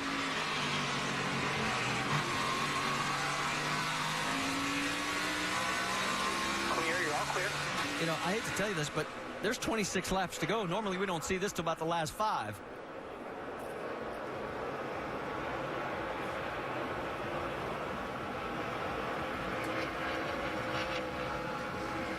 Well, I think, wasn't it a little bit ago that Rusty and Brad were wondering where the aggressive driving was? I think we found it. Yeah, behind the wheel at 60. He got the back of Kyle and Joey Logano in the same lap. Now the yellow's out. Yes, it is out for Joe Nemechek, we're being told, the 97 car. As there you see front row Joe, as he is right there in the runoff area of the inner loop. Now we should point out, while all this action was going on, the 22 also passed the 38 of Kane on that last lap. A lot going on right there. Yeah, a lot going on.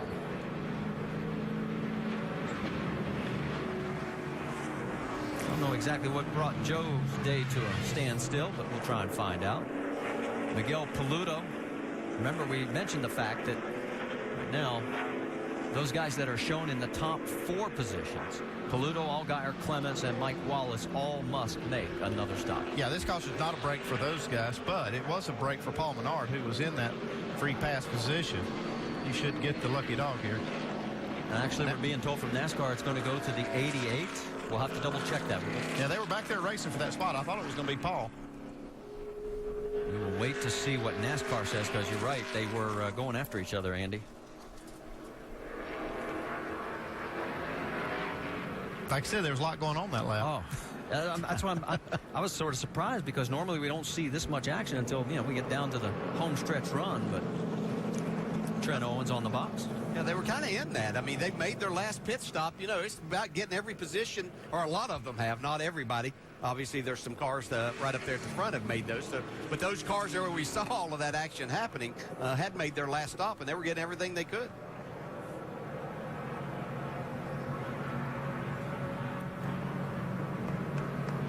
See, right there is Cole Witt right behind the leader. No sign of Paul Menard. I don't know if he went by the leader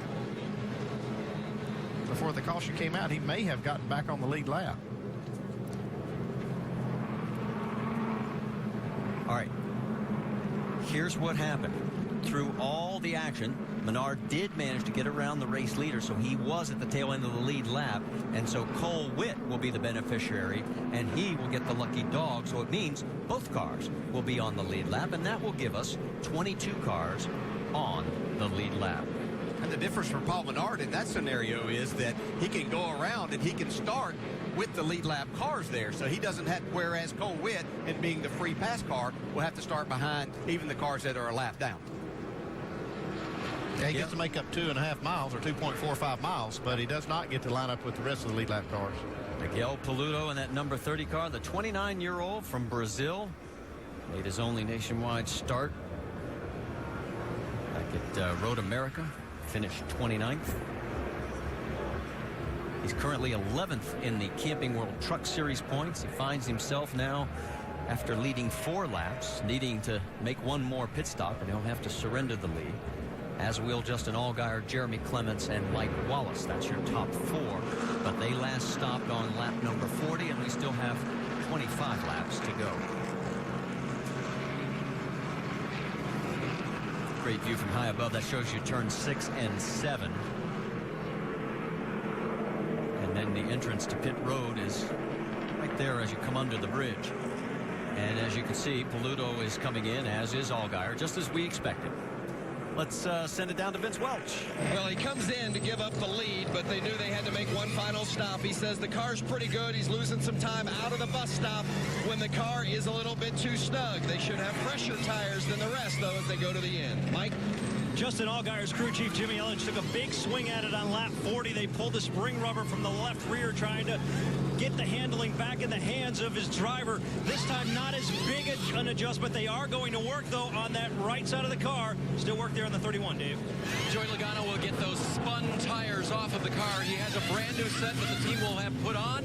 They'll also put tape on the front grille. He wants his car to turn better. That downforce will help him do that. Doc? Well, good news for Paul Menard. He is back on the lead lap. But here's the bad news, folks. They're going to change what will be now the 3rd battery of the day. They don't know why the alternator isn't working. They've checked the connections, the gauges, but apparently it is not. So the battery lasting about 12 to 15 laps. They'll put another one in here, change 4 tires, fill it up with fuel. Back on the lead lap. They're going to need probably one more battery handy to make it to the checkered flag. Yeah, if they can't go up to 12 or 15 laps per battery, they're still not in the window to make it to the end of the race on that. All right, so as we get ready to head to break, you know, that 30 car, it's had a couple of wins this year with 2 different drivers at the helm. Of course, back at Daytona, James Buescher was at the helm of the 30 as he took the win there. And then from that point, after Buescher took the checkered flag, somehow finding his way through the melee at the end of the race, we went on to Road America. And from there, it was Nelson Piquet Jr. Nelson surprised everybody as he took the checkered flag. Stay with us. We'll be back after this message and a word from our ABC stations.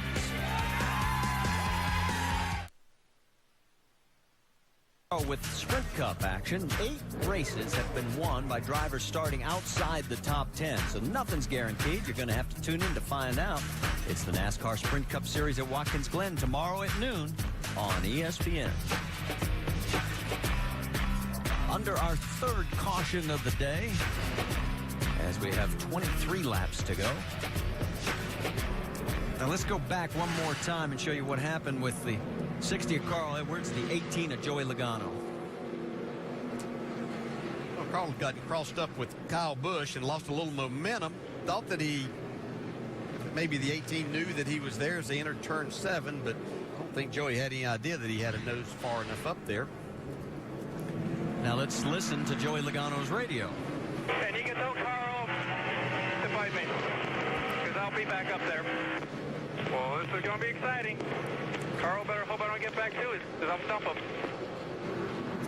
Well, Carl Edwards right now is shown in the 6th position. Joey Logano is going to restart 18th. Yeah, it sure took Joey out of a good position to try to win this thing. I can understand why he's a little frustrated.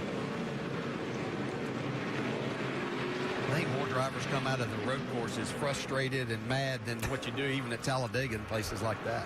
One other thing we should clear up here before we go back to green, there were 2 waiver rounds, including Austin Dillon. As Jeremy Clements stayed out, he was the race leader.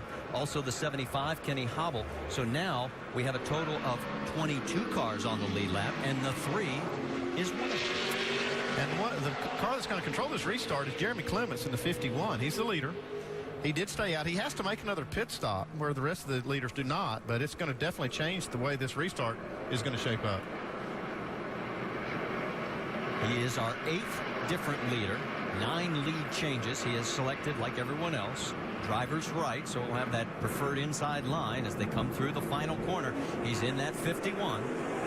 And now all of a sudden, 51, Jeremy Clements says, okay, we're going to come into pit road. So now It definitely changed the restart order, though. Yeah, that whole right lane just moves up. Preferred position goes to Casey Kane. We're back to green. Whoa, and look at Kyle. Take the lead for a minute. And it's getting close down there. Telling you, it's hard to run side by side through turn 2 and up through the S's.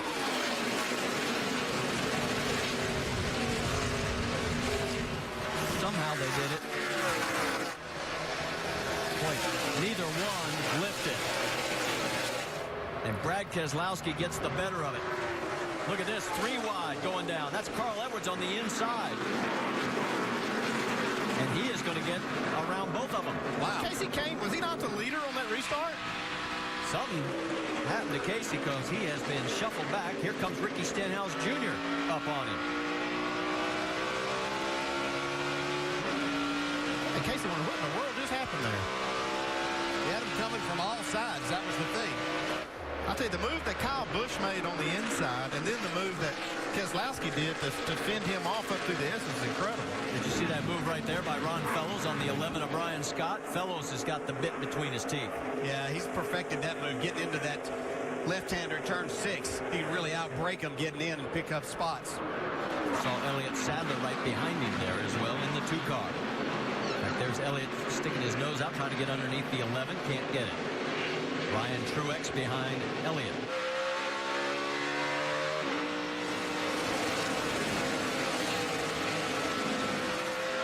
You see the difference in the footwork of Fellows versus Kane. We had his up earlier.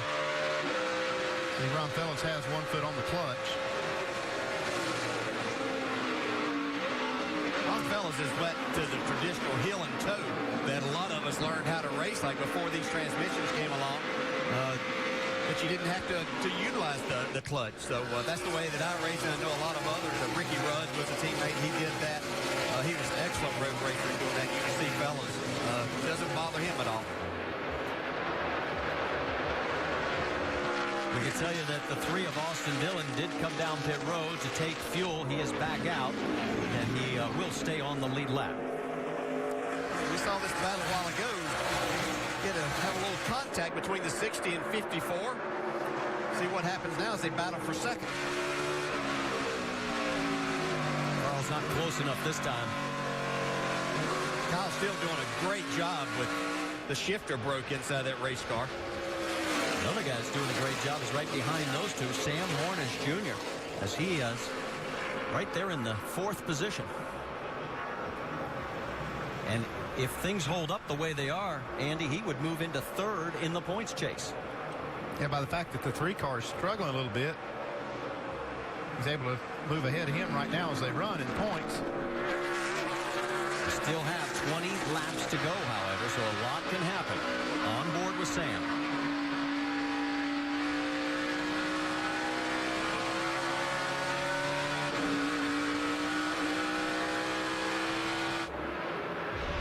There are the points as they're running right now, and you can see that it would be 31, but Austin Dillon right now the biggest loser, dropping 2 positions in the mix. But again, we're not done yet.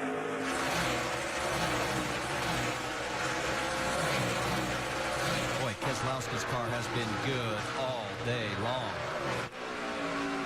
Edwards can't get close enough to mount a charge on Kyle Busch. Yeah, Keselowski just basically had no challengers, though. Once he's gotten to the front, hasn't had any problems. He's doing a fantastic job of driving that 24. I don't think it was in the last of that 12 car either. I believe he's got something left. And I got to point this out. If you weren't with us for qualifying earlier today, when Sam Hornish, as we take another look at the 60, looking down inside, heading for the inner loop, no, going to think better of it. But Sam, when he won his championships in IndyCar, that was when it was primarily an oval series. He was never very strong on the road courses. He has really developed here in the Nationwide Series in these road course races.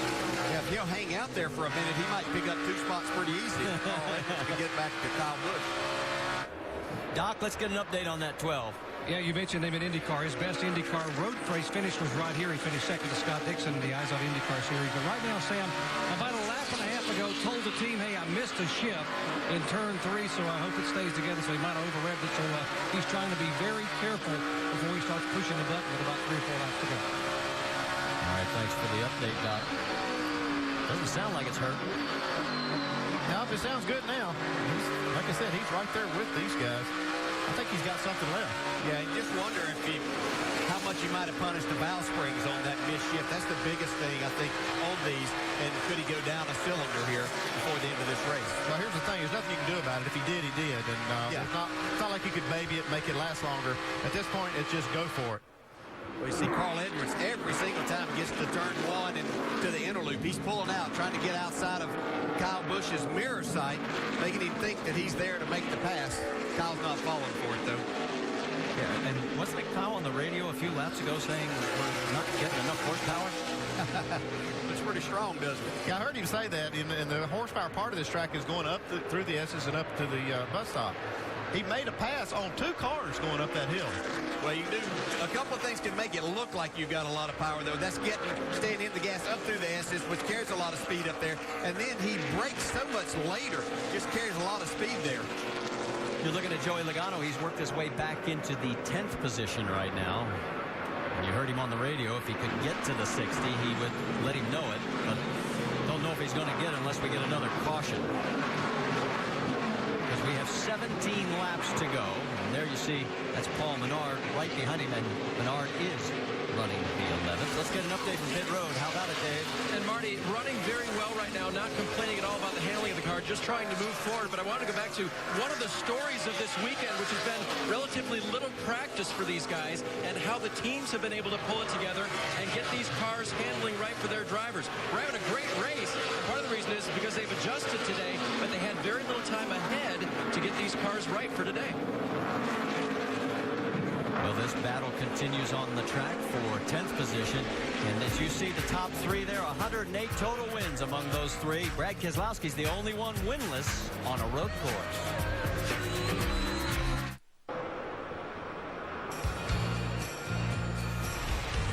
ESPN's coverage of the NASCAR Nationwide Series on ABC.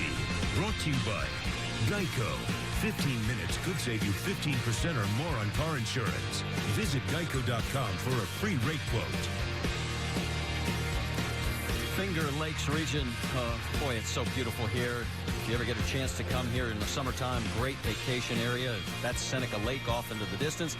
And this is Watkins Glen as we look down onto the racetrack.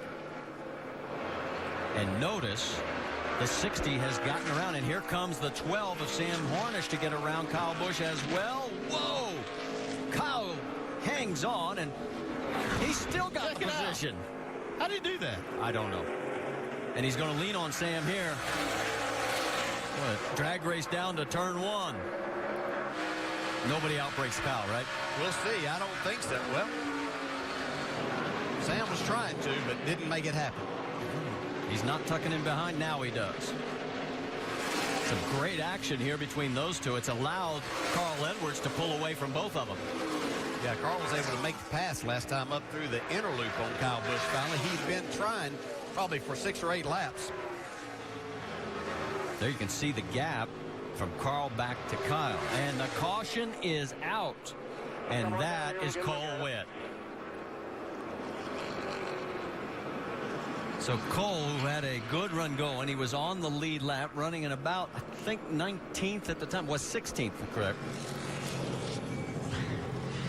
And watch the back of your screen. Oh, that's not going to work. Oh, my.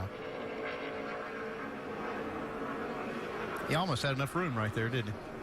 There's a lot more room than what used to be there, and there's obviously still not enough for some. Some heavy damage on that right front corner. That's just a situation you get yourself in. Trying to make that pass, getting there. If that driver that you're trying to dive on the outside of into that corner or into the inner loop doesn't want to give you that spot, then it really tightens up. That was Victor Gonzalez in the 99. They were battling it out for 15th at the time of the incident. Sure. Yank it all out of there. So this is our 4th caution of the day, and as you can tell, he's going to go 1 lap down. And there is your race leader, Brad Keselowski. He has led 39 of the 69 laps that we have run today. We've had 8 different leaders. And remember at the beginning of the broadcast, we talked about the heavy hitters that were going to be in this race that have a lot of nationwide experience and a lot of victories between them.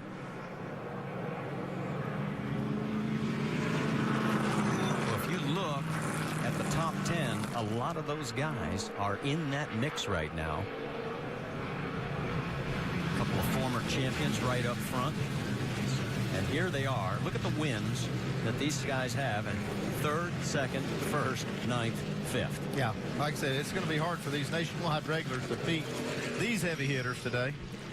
One that has held his own is Sam Hornish Jr. The pole sitter here today is running in 4th, and another is Ricky Stenhouse Jr., who is running in the 6th position. And this would be a huge, huge mental gain for this team. Not just mentally, they're gaining points on Elliott Sadler, the points leader. So, yeah, it would be mentally that Ricky doing a nice job here today on this road course. We haven't talked probably enough about him because he's just been solid, stayed on the racetrack and getting the job done and having a solid day. Well, let's talk to Mike Kelly. How about it, Dave Burns? Crew chief for Ricky, and Ricky talked about minimizing the damage the next couple of weeks on the road courses. This looks like pretty much to plan today, doesn't it? You know, Ricky's done an exceptional job today. I can't thank him enough for the extra work he's put in. He went to Utah Miller Motorsports Park this week, and Ford did a big push to help him get better on the road courses. And it's not that he's not good, he just doesn't have the experience. Being able to run with these guys and up front here, I think shows he does have the talent to do it. He just doesn't have the experience. And it's been a lot of fun watching him progress through this, and we still got a long way to go, but it looks like hopefully we'll end up with a good day. Counting caution laps, are you good for a green, white, checkered? Yes, sir. We're good to go. That'd be a yes. Mike? Can't minimize the importance of this restart right here. The race may weigh in the balance, catching up with Brad Keselowski's crew chief, Jeremy Bullins. What's the thought process right now with the 60 and the 54 right behind you? Well, right now you're just glad you're the leader so you can control the start. SKF Dodge Challenger's been good all day, just trying to maintain track position and get to the end here. You know, the 60 is pretty fast. He just got clear of the 54 and the 12, so he'll be coming, and it's just a matter of whether or not we can hold him off. Guys, this team's been in control all afternoon long. They don't want to see it go away here. All right, thank you, Michael. Let's dial up our in-race reporter, Carl Edwards. Let's talk to him, DJ. Hey, Carl, Dale Jarrett, you there? I got you, Dale. All right, man. We've seen you try this a few times with these restarts. Have you saved your best one for last year? Better hope so. I've been struggling on the restarts. That last one was really ugly. But yeah, we get another shot at it here. We've got a fast Subway Ford Mustang. It seems pretty good. I am having a lot of fun. That was a heck of a battle with the 54. I got into the 18. I feel bad about that, but I had my nose in there, and it just wasn't enough room for 2 cars. But we've been battling hard, having some fun. You good with using that nose if you have to on the 22 here? Well, let's see what happens. I'd prefer not to. I'd like to be able to just race clean, and but you never know what's going to happen here. You know, once people start blocking and things start getting crazy, it can get pretty wild. So we'll just go race real hard and see what happens. All right, man. Have fun. We'll be watching. All right. And while you were talking, DJ, we'll let you know that Austin Dillon has come back on pit road. So did the 99 of Victor Gonzalez Jr. And while we're still under this caution, we get a chance to catch up on the number 12 car. How about it, Doc? Well, crew chief Chad Walter grew up about 2.5 hours from here, so a lot of family, a lot of friends. Went to school at Cornell, about an hour or so away. Big win for you guys if you could pull it off. A lot of people in our team believe your guy has something left and he's saving something. What do you think? You know, I really think that, you know, over the course of the race, Sam's figured out a few things, and we've gotten the car a little bit more to his liking balance-wise. And I think you're right, and I hope you're right, Doc. The PPG Challenger's really been running good. Penske's given us really good equipment. And, you know, we've played the pit strategy right. We've put ourselves in position to win. Hopefully we can pull one off. Got his first pole in NASCAR today, hoping to get his second career win here on first ever on a road course, guys. All right, thank you, Doc. In fact, let's listen to the radio of Sam Hornish Jr. Good job, buddy. Good job right there, man.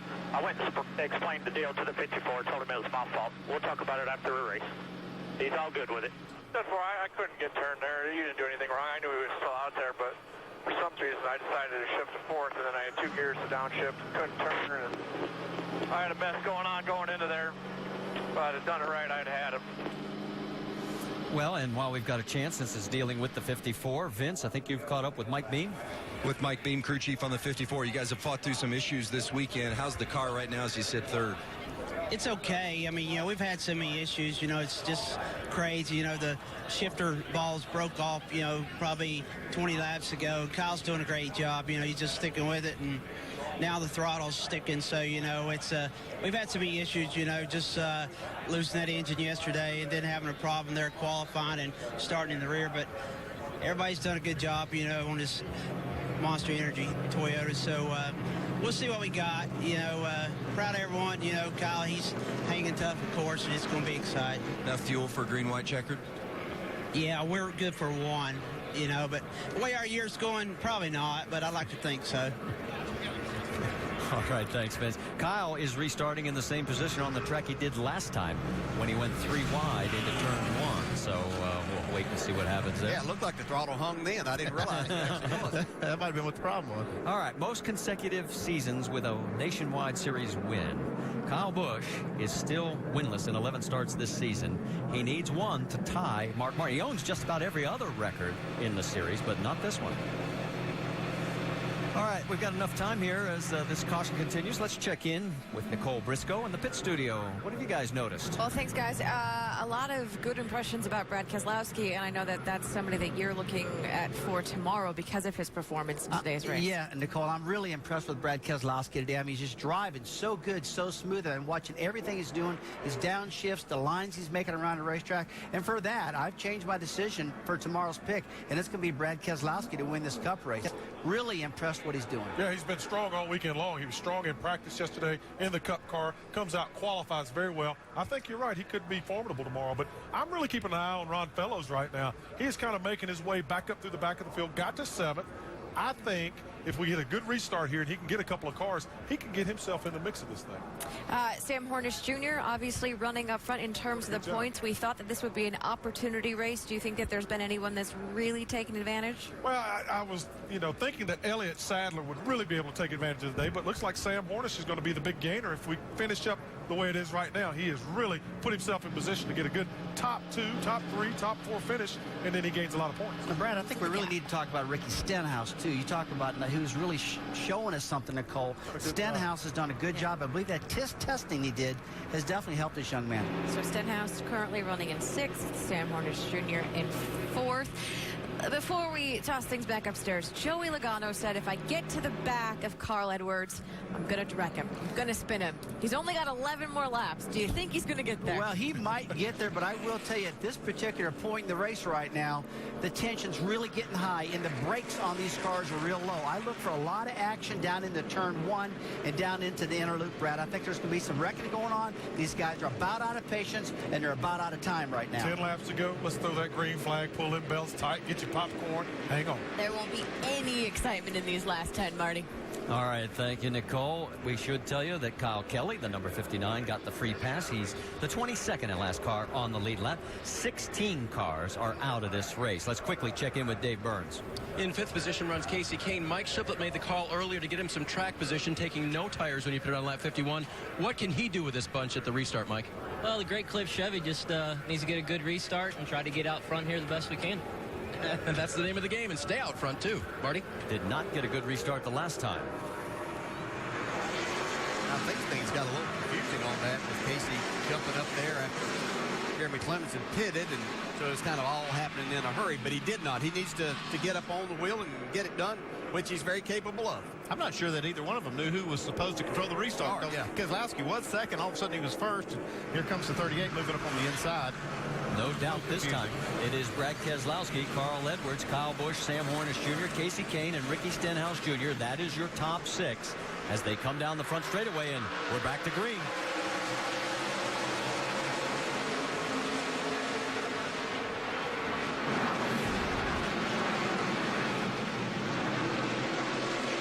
Carl stuck it in there.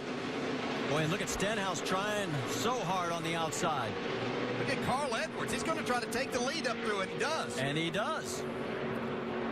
And he said if he could get into clean air, he thinks he could stay in front of that 22. Well, we're going to find out. Well, I didn't see that one coming. I thought you'd actually see Kyle Busch get inside of Carl Edwards and maybe even take second. But Carl power moves to the lead. See all that speedy drive down there. Everybody makes it through the inner loop, and Carl has opened up a bit of ground on the 22. Ricky Stenhouse, as you said there, with a really good restart also. Got himself right in the mix. Stenhouse has put himself in the 5th position. Sam takes a peek underneath the 54 of Kyle Busch. Decides better. See if he can do a crossover here and get to the inside of Kyle Busch. He's trying. He might be able to get there if he can outbrake Kyle getting into 1. He's going to have to drive it down in there and lean on Kyle a little bit to get him out of the throttle. Will he be able to make it go? Yes, he does. And look, it looks like maybe Stenhouse might get there too, and coming up through the S's. Wow, Ricky Stenhouse Jr. just passed Kyle Busch on a road course. Tip of the hat. Yeah, and he's got Elliott Sadler sitting outside the top 10 right now, so he's got the points down to 14 as they run right now. The best finish Stenhouse has ever had in 6 road course starts was 8th back at Road America this year, and right now, inside the top 5. On board with 4th place Stenhouse. He's out of, a little slips out of the groove in the carousel, though. Yeah, but in doing that, he got a straighter run off the corner and is able to put some gap back to Kyle Busch once again, so he's in good shape as they come down to turn 6. I think Stenhouse is going to feel some pressure, though. He's got Kyle Busch right there, and also Casey Kane. And you see that 18 car coming. He's got fresher tires than all of these cars. This time by, there will be 8 laps to go here on the 2.45-mile road course at Watkins Glen. Yeah, and Stenhouse will really have to guard from Kyle Busch jumping out and trying to outbrake him down into turn 1. Here comes Joey Logano inside Casey Kane. And can he make it stick? They're leaning on each other all the way to the curbs and give the position to the 18, Joey Logano. Logano does have fresher tires because of that spin. They had to come in under that caution and put tires on this car, so that is benefiting him right now. So Logano trying to crack into the top 5 as well, as you can see, is coming up quickly on the 54.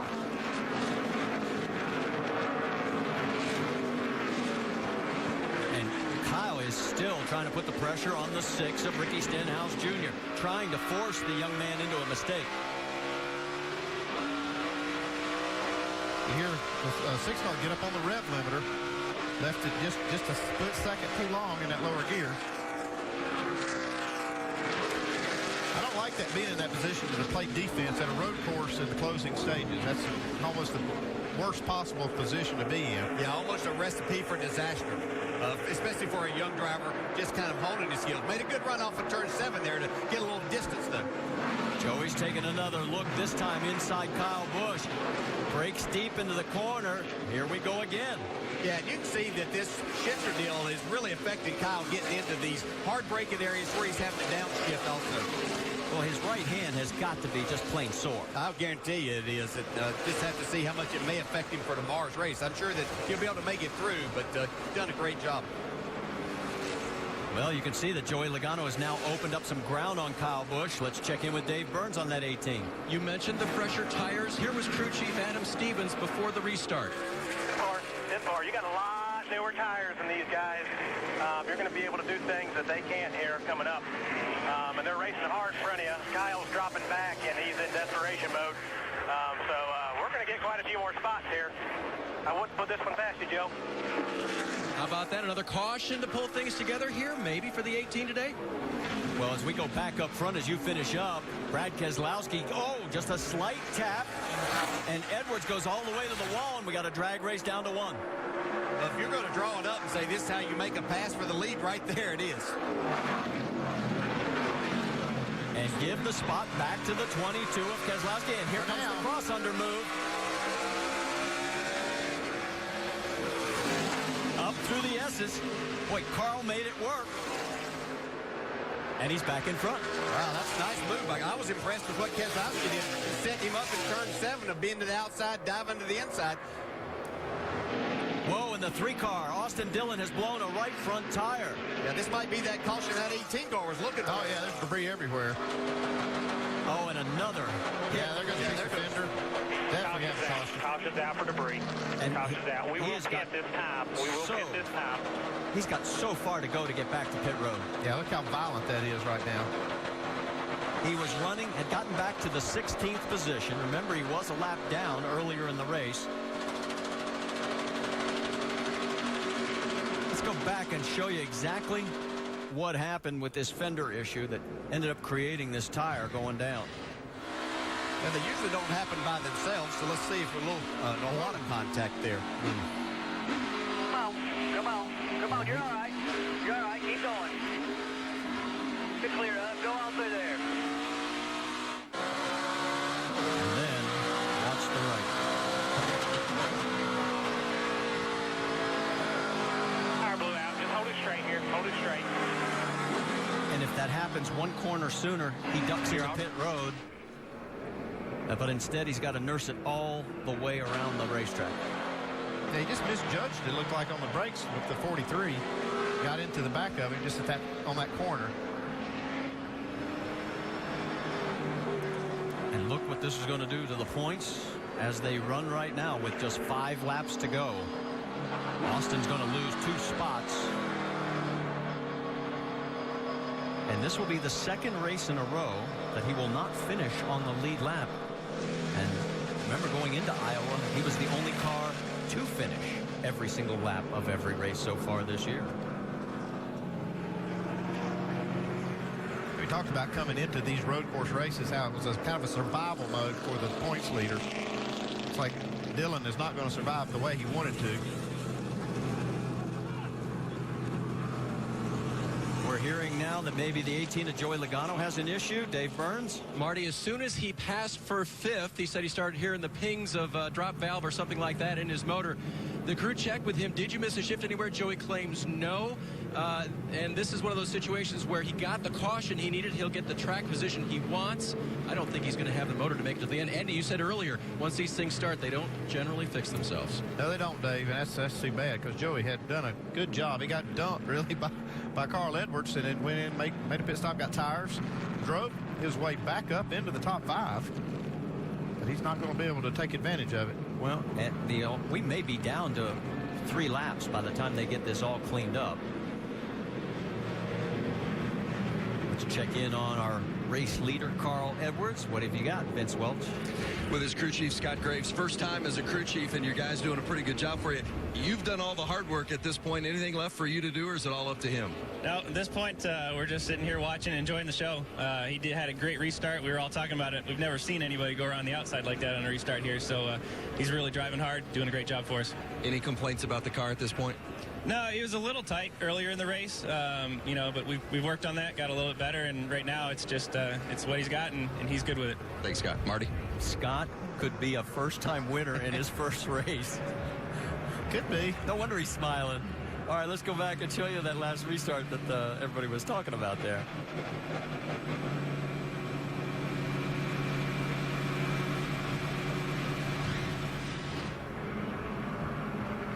Carl really drove it, and I think that he had learned some things from previous restarts as to how hard. He'd got in there a couple of other times a little too hard and didn't give himself a real chance to stay up beside Brad Keselowski. This time he was able to, but getting into turn 2 on that side, there's just not a lot of grip there, and Carl Edwards just trusted what he had and stayed in the throttle. Well, he is our in-race reporter, and he's got some time, so let's talk to him, DJ. Hey, Carl, Dale Jarrett, they said you were willing to talk to us now. So we'll keep track of that. Yeah, I got you, Dale. All right, man. Well, you said you were saving your best restart for that last one. You're going to have one more here, it looks like. Hell, I got to be able to do that again. So, man, what a fun race. That's pretty cool. I think that Brad's got a little bit better car, but now he's got to start on the outside, and, we'll just have to get a really good restart. Hopefully, scared me. Hopefully he doesn't have to, he's not, maybe he wasn't watching what happened there. Maybe he'll let me go. Well, you certainly impressed your crew and us up in the booth with that, man. I don't know if I've ever seen anybody take that outside and make a pass there in turn 2. Yeah, that sounds really good, but I told him I've seen someone do it to me. So it has been done. I've seen it firsthand. But yeah, that worked out there. It's just hard when you're the leader to decide how hard to go into that first corner, and I think Brad went in just a little bit soft. So he probably won't do that again. But man, if we could have another battle like that, that'd be fun. That's what I'm here for, to have some fun. Hopefully we can go wrap this thing up and get a victory too. All right, Carl, thanks for a great day and talking with us. Good luck. Hey, thanks, man. You want to talk about the history these two have had together? Brad Keselowski and Carl Edwards have passed each other for the final lead change 6 times. Keselowski passed Edwards 4 of those times en route to the win. And here we go again. The stage is set. Yeah, I kind of agree with Carl. I believe Keselowski just was trying to be conservative on that restart. He had the position, had the line. Just a little too conservative when you've got Carl Edwards out there. I might like where Sam Hornish is sitting right now. Yeah, he's in a good spot. Don't count him out of this. We know these two guys on the front going to give everything, especially down into turn 1. If Sam Hornish can kind of keep things going and keep some momentum, he might find an opening there. Well, Kenny Hobble in the 75 gets the free pass, and that should give us 23 cars on the lead lap when we go back to green flag racing. While we've got a moment, let's show you our ticket to the race. And we've got a stop coming up next week up in Montreal, Canada. We hope to see all our Canadian friends at Circuit Gilles Villeneuve. And we'll be on ESPN at 2 o'clock Eastern. Then off to Bristol, Atlanta, Richmond, Chicago, Kentucky, and on through the month into November when we will be at Texas Motor Speedway. Hope that if we're in your area, you'll come on out to the race. We're quickly going to step aside. We'll get reset for the final showdown. Well, maybe it'll be the final showdown. Jump right in. Let the music pull you in. Boy, it's been an exciting and eventful day at Watkins Glen. Started on the opening lap. That is Ryan Truex getting squirrely through the turn. He collects Danica Patrick. Truex was able to go on, but Danica Day was over, and she is shown in 43rd position. Yeah, it actually knocked a hole in the radiator and water got out of it and messed up the engine, so no returning.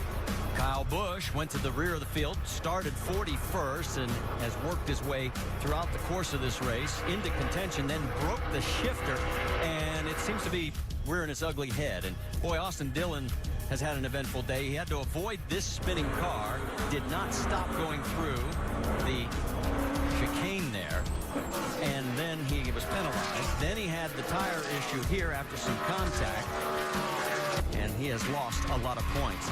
And here's Kyle Busch in the 54 as he gets tapped from the 60 of Carl Edwards. And then it gets even a little more physical right here as Carl gets into the 18 of Joey Galagano and sends him around. Then Sam Hornish Jr., our pole sitter, went wheel to wheel with Kyle Busch. And then the last restart, watch Carl Edwards. That's this scenario a few times, but like Carl had kind of gathered himself and understood what he needed to do, how hard he needed to get down in. He thinks that maybe Brad was a little too conservative there and helped him out. Either way, Carl Edwards makes a big-time move to take the lead up through the S's. Boy, and that outside, I don't care. That's a lot of courage. All right, so here we go. As we get ready, it will be Carl Edwards on the inside, driver's right. Brad Keselowski alongside. Sam Hornish Jr. will be in row 2 along with Ricky Stenhouse Jr., who's had a great day. Kyle Busch, Casey Kane, 5th and 6th. Ron Fellows and Paul Menard. Then Joey Logano and Brian Scott. That is your top 10. Get ready, because we'll have 2 laps remaining when we go green. Green, green, green. Sam Hornish really spun the tires on trying to get going. And here comes Kyle. But Carl's going to be first to the corner. Sam lights him up. Whoa. Sam's got the inside spot on Brad, but can't make that stick. Ricky Stenhouse Jr. there in the 6th car in 4th. Kyle Busch running in 5th. But Carl Edwards got the restart he wanted, guys. Heading down for the inner loop.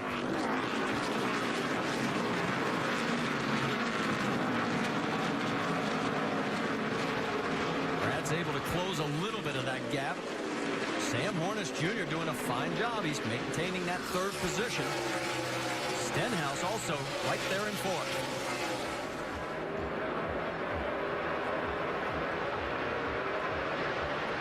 Heading for turn number 6, it is still Carl Edwards and Brad Keselowski. Keselowski as Carl goes a little wide. Gonna try that high side here out of turn 7. Don't see this happen much. Oh, and man, right up against the wall. White flag, I think, got against the wall coming off 7. White flag is out, so 1 lap to go. And you got to get it because anything can happen if you create a caution flag here on this last lap. Sam gets up over the curb, so does Stenhouse. Carl gets a big run up through the S's. Boy, Hornish is driving the wheels off that 12 car. Coming down the straightaway, heading for the inner loop. Edwards has opened up a sizable gap. Keselowski in second, Hornish third, then is Ricky Stenhouse Jr.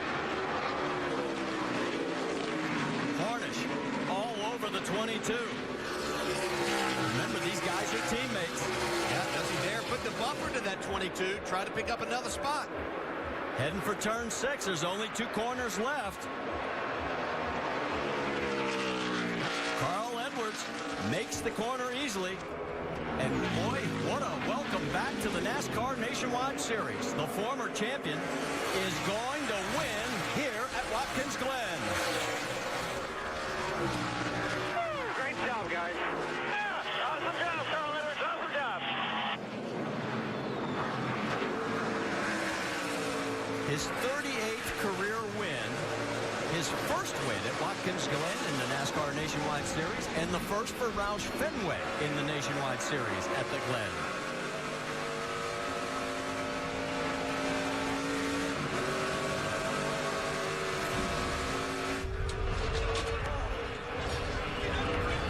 Well, let's check in with Vince Welch. I think he's got a very happy crew chief. Hey, this crew chief thing's not so hard, is it? You're 1 for 1. Congratulations. What's the takeaway from your first experience as a crew chief today, other than obviously that you won the race?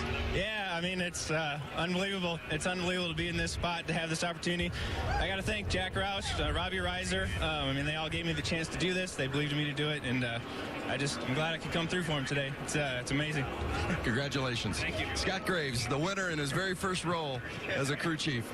Hey, Vince telling me he might want to consider retirement. That way he'd be batting 1,000. Great job by Scott, especially when you think about the fact they had 1 practice lap, and that was in the rain.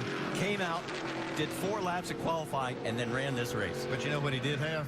Carl Edwards. Carl Edwards. That's right. I'm telling you, that was amazing performance. Yeah, driving performance out of Carl Edwards, because I don't think he had the best car today. Boy, a lot of great drives today.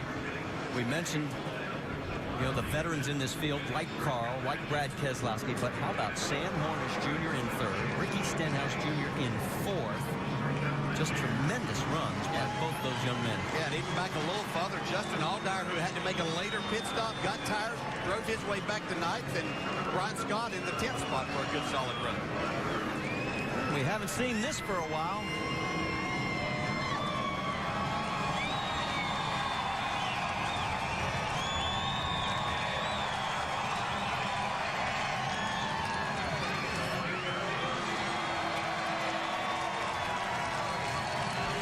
Forgotten how.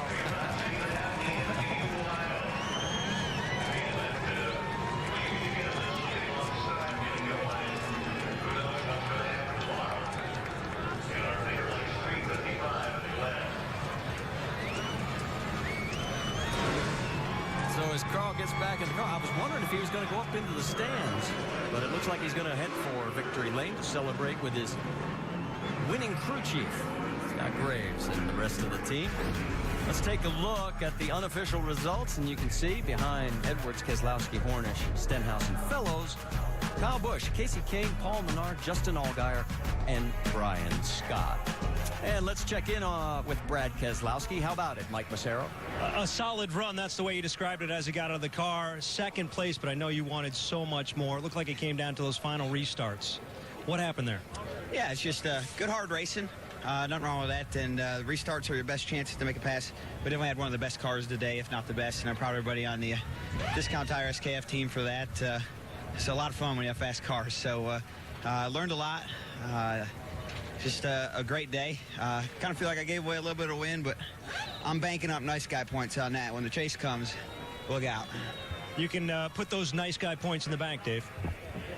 Ricky Stenhouse put a few points in the bank today. It looks like, Ricky, you guys did exactly what you needed to do. A win would have been nice, but you maintained. Yeah, that was fun. The Seago Boost Mustang, the guys did an awesome job, giving me a great car. Billy Johnson was a huge help, keeping my brake, talking through me before the race, trying to keep my brakes on and watch out for the things to do. Ford sent me out to the Miller Motorsports Park to do some road course testing. Just a really big group effort. Had a lot of fun. I hope Carl's been practicing his backflips because, it's been a while since he's done it off a Nationwide car. So hopefully he's been practicing that. But it was a cool win for Subway. EcoBoost got the top 5 in a road course for us. That's huge. So I think Nationwide Insurance, NOS, Cargill, everybody that helps us out. That was a lot of fun. Great run to 4th today for Stenhouse, and he moves up a spot in the points. Doc? Talking about moving up a spot in the points, a career best right now, 3rd place in the point standing. Sam Hornish, what a great effort. Take us through the last restart. Defense on the 54, offense on your teammate Brad Kay. Yeah, I mean, it was a difficult restart there. I felt like Carl slowed down the restart quite a bit, and I was about ready to go. I went a little bit and then had to get back out of it, and then Carl went, and it just was one of those things where didn't have I had to make sure that we didn't give him the bottom line, because I did that earlier in the race, and Kyle made me pay for it, and then it took me forever to get back around him. So I had to try to play the smart as I could there and make sure that we didn't give ourselves too many problems. But racing there with Brad and Carl, Kyle pretty much all day long, feels good when we can go out there and do that. The PPG Dodge was really good.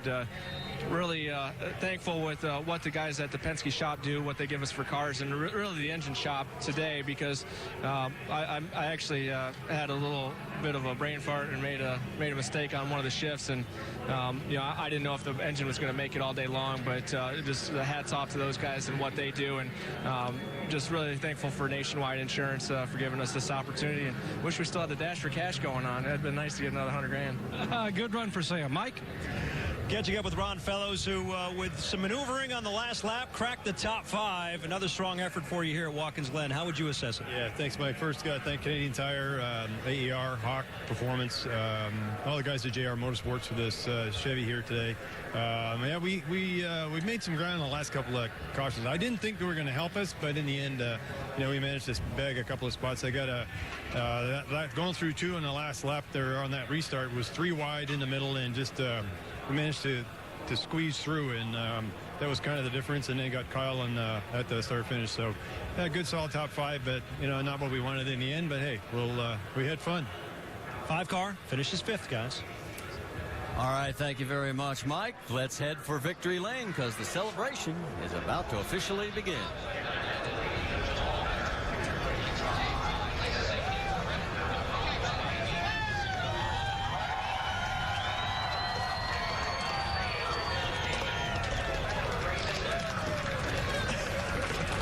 Subway sandwiches, Gatorade. He's got a full meal. You've earned it today. Congratulations on the win. A good restart with 2 to go, but then coming to the white flag, Brad really got up on you and challenged you. What happened there? I hate to admit it, I missed a downshift in turn 6. He was so fast through there all day. That was where he was beating me. And I thought, man, hey, Good job. Good job. I told him I was hoping you practice your back.